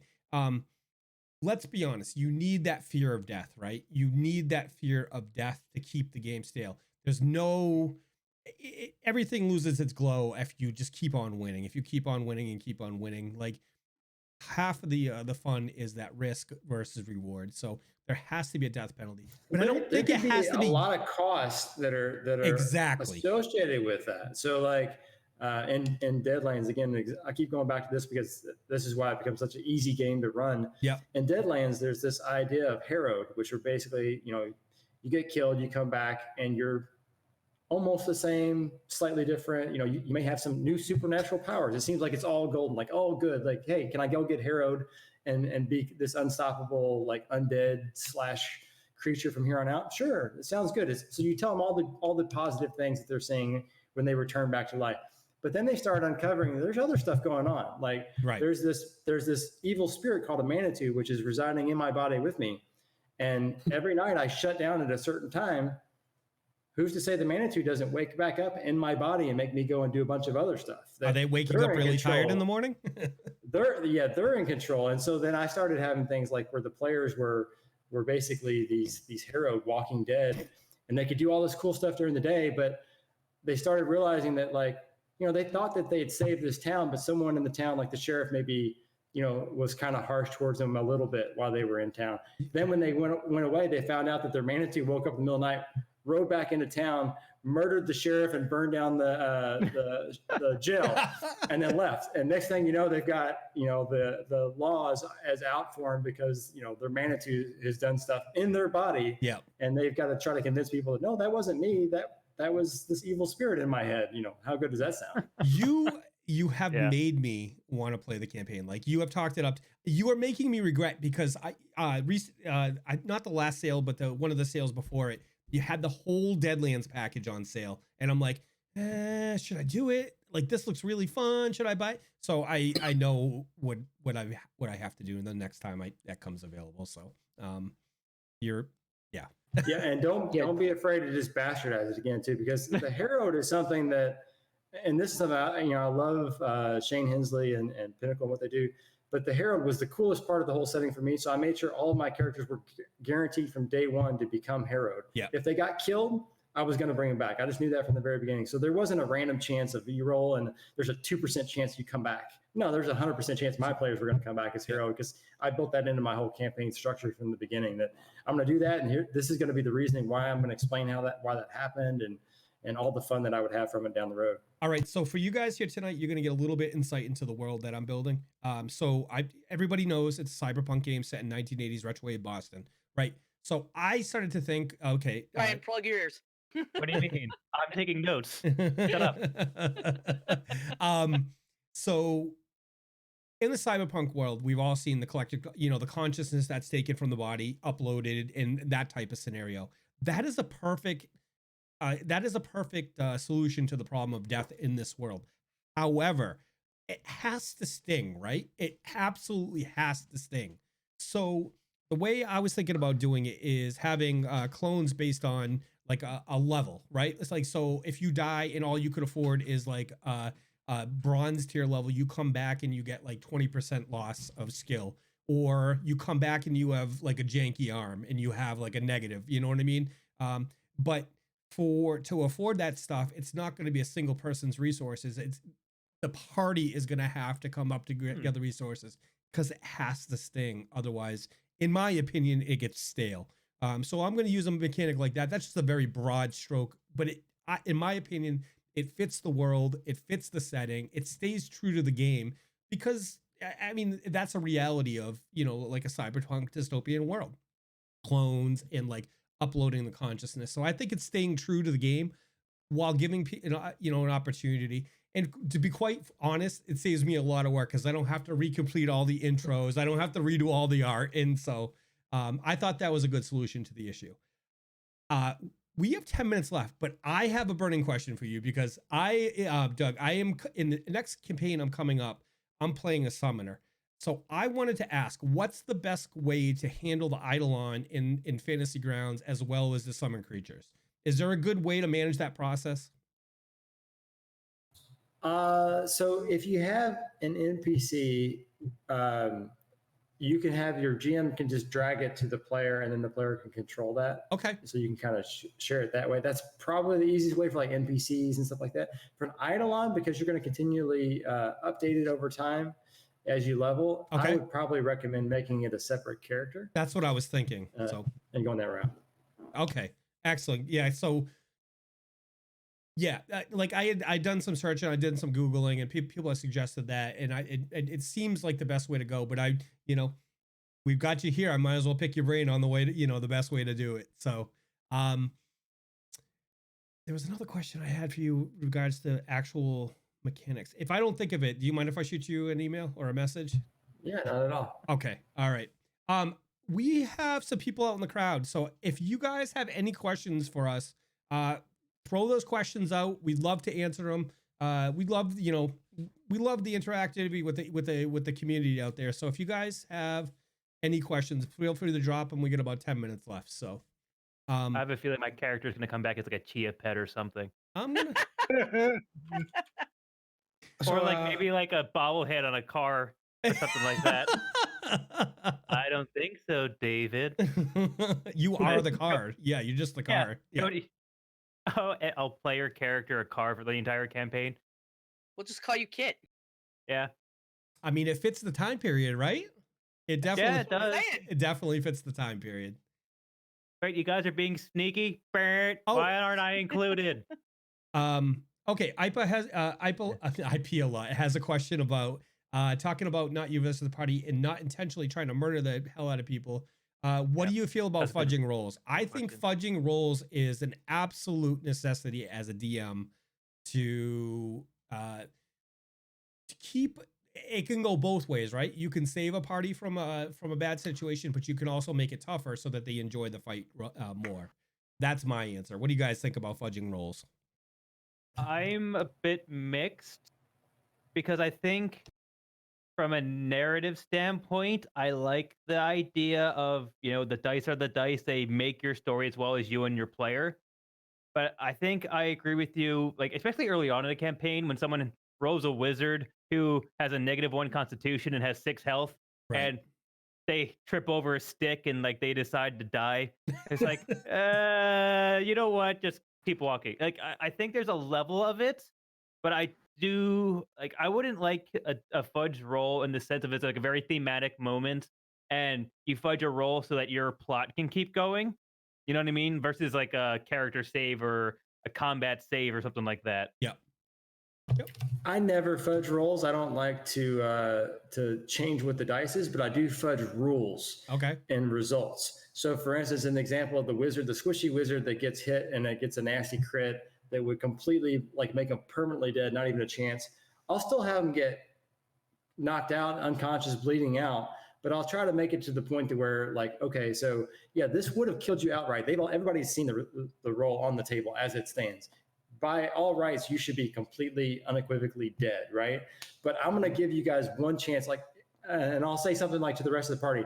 If somebody can get there to him by the end of this next round and take their turn to try to staunch the blood, he will be able to be stabilized and survive with like -9 hit points or whatever. He's completely out, but he's not. He's on death's door. Dead. So I'll try to like fudge things that way, and they all see it because it's all like above board on the table. Because to me, I think it's also important that if you start fudging rolls, then I think sometimes the players may think you're fudging it, and the DM versus party, method, so that, oh, you're going to fudge rolls to save your people too, so I don't want them to think that. I want them to be like, okay, we're playing this together. We want the story to go forward. If it doesn't make sense for the wizard to get killed in the first turn of combat, then let's try to do something else. But still, that's the role, Okay, fair enough. When you were talking about fudging the rules, saying they can get to them the next round and everything, that's actually in my group. A lot of people got really frustrated with the way that Pathfinder's sort of bleed out system works, and how if you take too much damage, you can just be gone instantly. Yep. And so a popular house rule for us in the past has been to actually just always give that one round just in case. Okay. In the past, I've also done a lot of fudging of boss health. Okay. Because when I first started DMing, actually, this is perhaps a stupid idea. I was kind of making all my own monsters rather than pulling anything from the bestiary. Yep. And I play with a lot of optimizers and rules lawyers, and these guys, I heavily underestimated how strong they'd be. At low levels, it wasn't too bad, but then as we got to high levels, they'd melt my monsters in one turn. Yep. And I had to be like, okay, I didn't tell you this, but they have twice as much health now. Remember when I said he used bloodied? I lied. I've gotten better at that now, and actually the campaign I'm running currently, I'm trying to be a little bit more I don't want to say harsh, but harsh about the rolls, and I've been rolling outright in front of everyone, every single roll. Oh, that's brave. I really wanted to really throw that real feeling of risk in there, where I can't save you even if I want to. Yep. And I actually had a thing when we were first session, actually. It's been a few since then now, but first session, we had a situation where the party got into a fight with a large number of low-level slimes. And they were just getting crowded by the things and rolling poorly, and they didn't see fast enough that things weren't going their way. And there was a moment where I rolled something, and I was looking at it I don't think they're going to survive this. And for about 10 seconds while they were trying to think of what to do on their turn, I was just sitting there I don't want to kill these people, but I've sort of dug myself into a hole. Yep. And then they ended up actually finding a way out of it that worked within the rules and everything. Awesome. But it was a really tense situation, and I enjoyed it, but it was also this is what I signed up for, I guess. Yeah.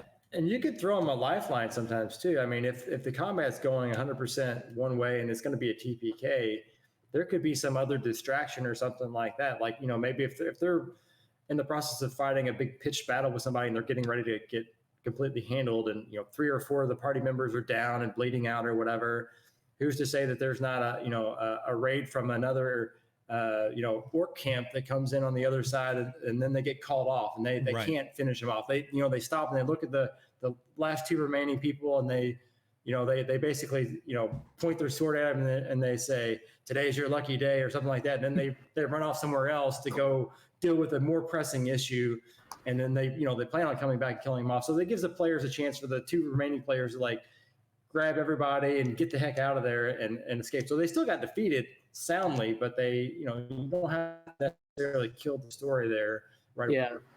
I had an encounter in my last session where the party was facing off against a large group of werewolves, and they're kind of all alone on this island, where it's kind of I went for a BioShock feel with it. Okay. Where it's a little bit more modern than it's supposed to be in this setting, and sort of where technology has sort of run rampant. And there was a large group of werewolves, and these guys were in a situation where it wouldn't have been a TPK, but it was really close to killing 1 or 2 of them. And I ended up taking a couple of the werewolves out of the combat, but it worked because the werewolves were getting injured as well. It was a very close fight between the 2 of them. Yep. And so it made sense that these things, they're wild animals, sort of, to some extent. they're smart enough to run away when they're not doing too well either. And that ended up making it a way closer fight by the end of it. And of course, there's always, I hope they're not watching this, but there's always that thing about what happens with werewolves. Right. So Right. that's another good reason to have the werewolves run away. So we Yeah. are getting close to the end. I have one question for you, Doug, if you don't mind. Yep, go for it. Could you give us what's going on with the Fantasy Grounds 2? I am kicking myself in the ass for not getting behind that Kickstarter, and I'd love to hear more. So yeah, Fantasy Grounds Unity is what we call it, and it is in closed beta. It's come along pretty good right now. We just had, so one of the things we wanted to do is test out the networking, test out the cloud hosting, that sort of stuff, so that one of the biggest problems, probably one of the largest problems that we have a couple issues with Fantasy Grounds Classic that impact people. One of them is it's not a 64-bit native application. Right. So that really came to play on, before it was a problem with like memory usage. And so there was a hard cap of like, once you got over like a certain point, you would start to experience some issues within Fantasy Grounds. Right. So, we have kind of mitigated that over time by, doing some intelligent things with, freeing stuff out of memory earlier and that sort of stuff. Yep. So that it's just in time, memory usage. But it still helps to have 64-bit because it gives you more room to kind of run around. But with the latest Mac update that they did, they only run 64-bit applications on Mac now. They don't even support 32-bit. So to me, that's kind of a crappy decision by Apple in the first place, because there's a ton of good 32-bit apps that even I use on Windows PC that I would be pissed off about if I couldn't still run them on my 64-bit OS. But that's beside the point. So having 64-bit support, native Mac, native PC, Windows PC, and then hopefully soon native Linux. Yes, I'm a Linux guy too. So having that be there was key. The other big one that always hit us was the port forwarding. People really struggle with port forwarding. Yeah. And I would say maybe 70% of our support emails are actually about like, oh, I can't get my connection test to work or whatever. Right. So that's a big thing. It's just not something that a lot of people know how to do, or just it's scary to them to set up. It's normally really pretty easy once we show them the steps, but it's an extra hurdle in the way of people getting and enjoying Fantasy Grounds. And then we actually have some people who are in environments where they physically, they just cannot set up a port forward. Like if they're in like an a college, or a university or whatever, they just can't do it. Yeah. So then you have to try to explain to them how to run VPNs and all this other kind of stuff. So that's just a nightmare. So the first kind of iteration we had in the alpha and then in the beta, we have the networking in place where they could host. They just say, host a game in the cloud, and then you can connect that way. Yeah, that worked pretty good. But then we started to see some kind of warts and stuff on a couple of our server side processes that were handling that we thought wasn't going to scale out the way that we wanted to. There were some weird issues where Go sessions would be created and then they wouldn't clear themselves off. And so we ended up making a pretty difficult choice about a week and a half, 2 weeks ago, to redo the networking and switch to a different network, library basically. So that's now switched over. That just came through. And I think the benefit is now that it seems to be much more solid. We don't have any of those kind of issues that we were having before. It's a cost service, so it's going to cost us every month for our concurrent users.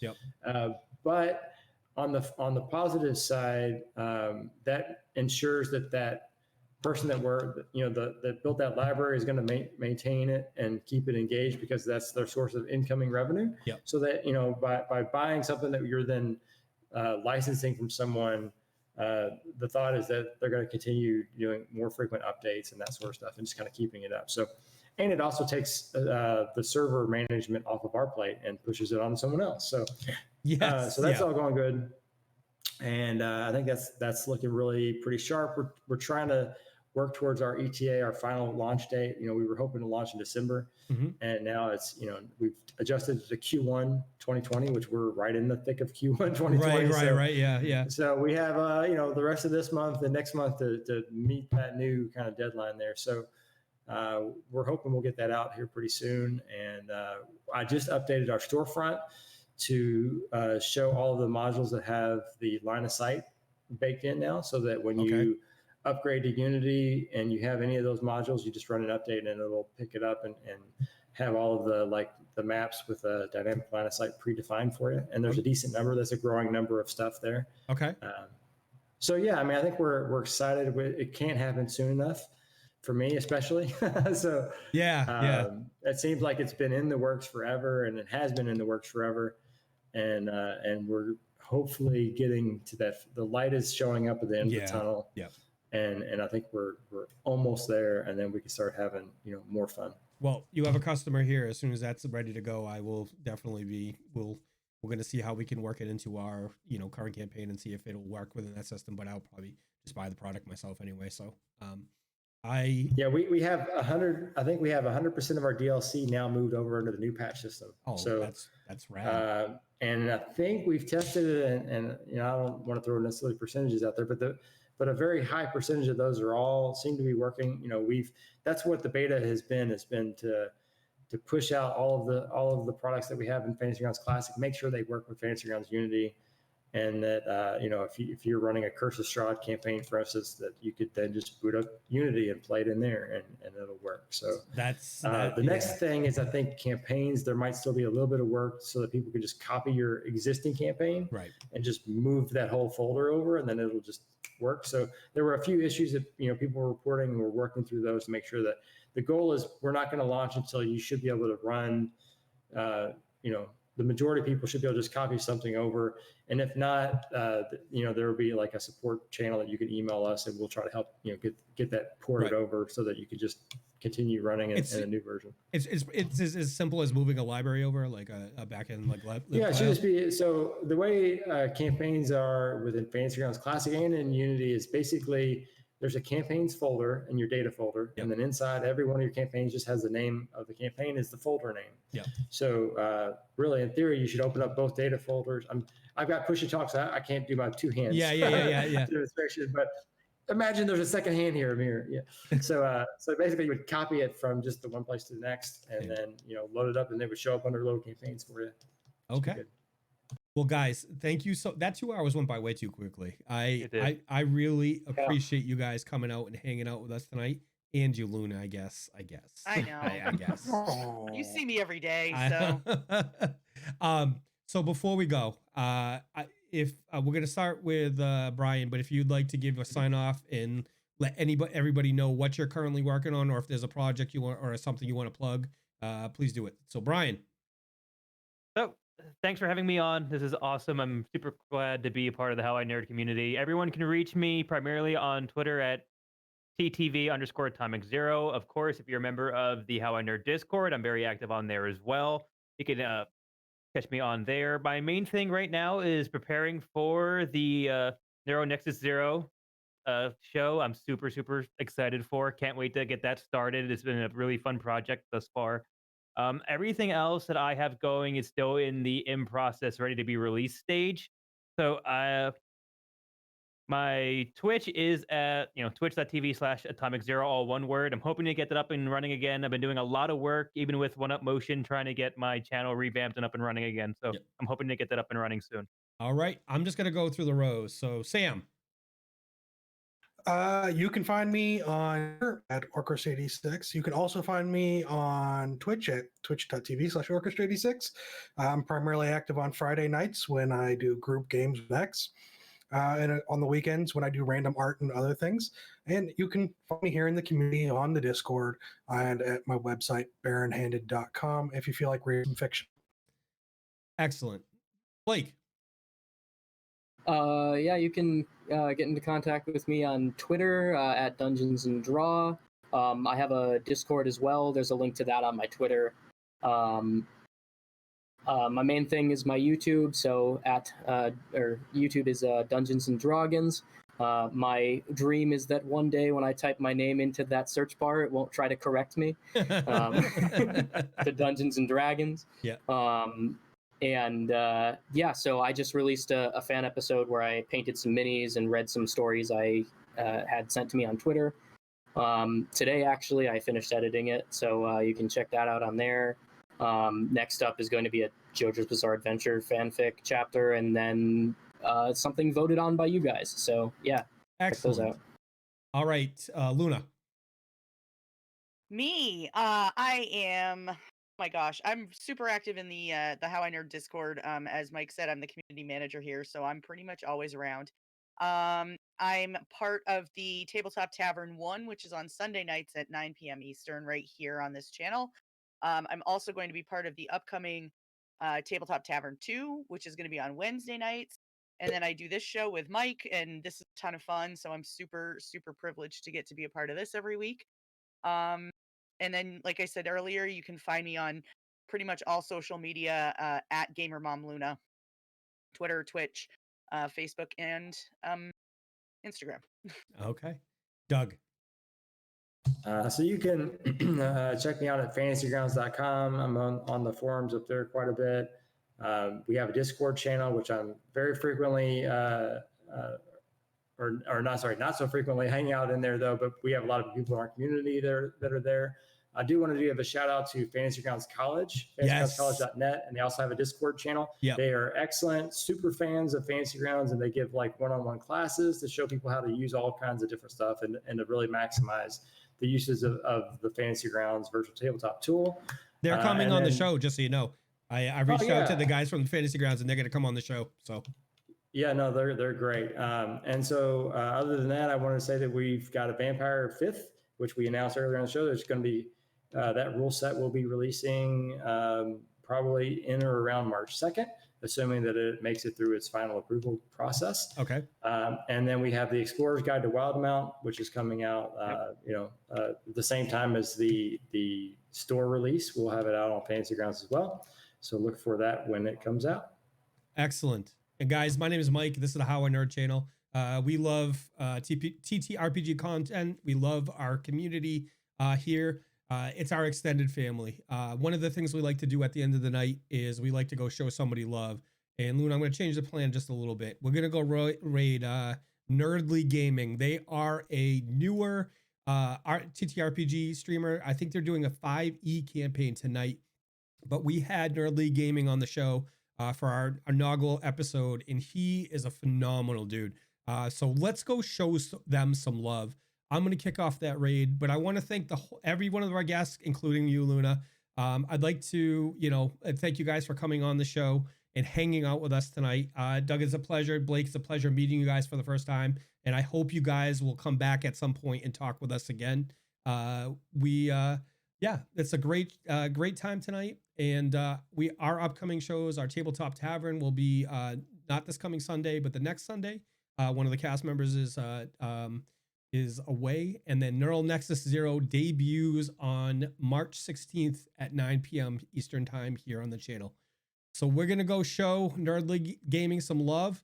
If you're a subscriber, when you get over there, drop those emotes, let them know where you're coming from. And if you're coming out for the first time tonight and hanging out with us, give us a follow, come back, check out our content. All our content can be found at howinerd.com. Our podcast, all our videos. This video will be up in 2 days because of our affiliate agreement with Twitch, but we'll have it up in 2 days. So if you missed the video, you can either watch it here on Twitch as a rerun, or you can wait and see it on howinerd.com. So thank you again to the cast, and we're going to kick off this raid right now.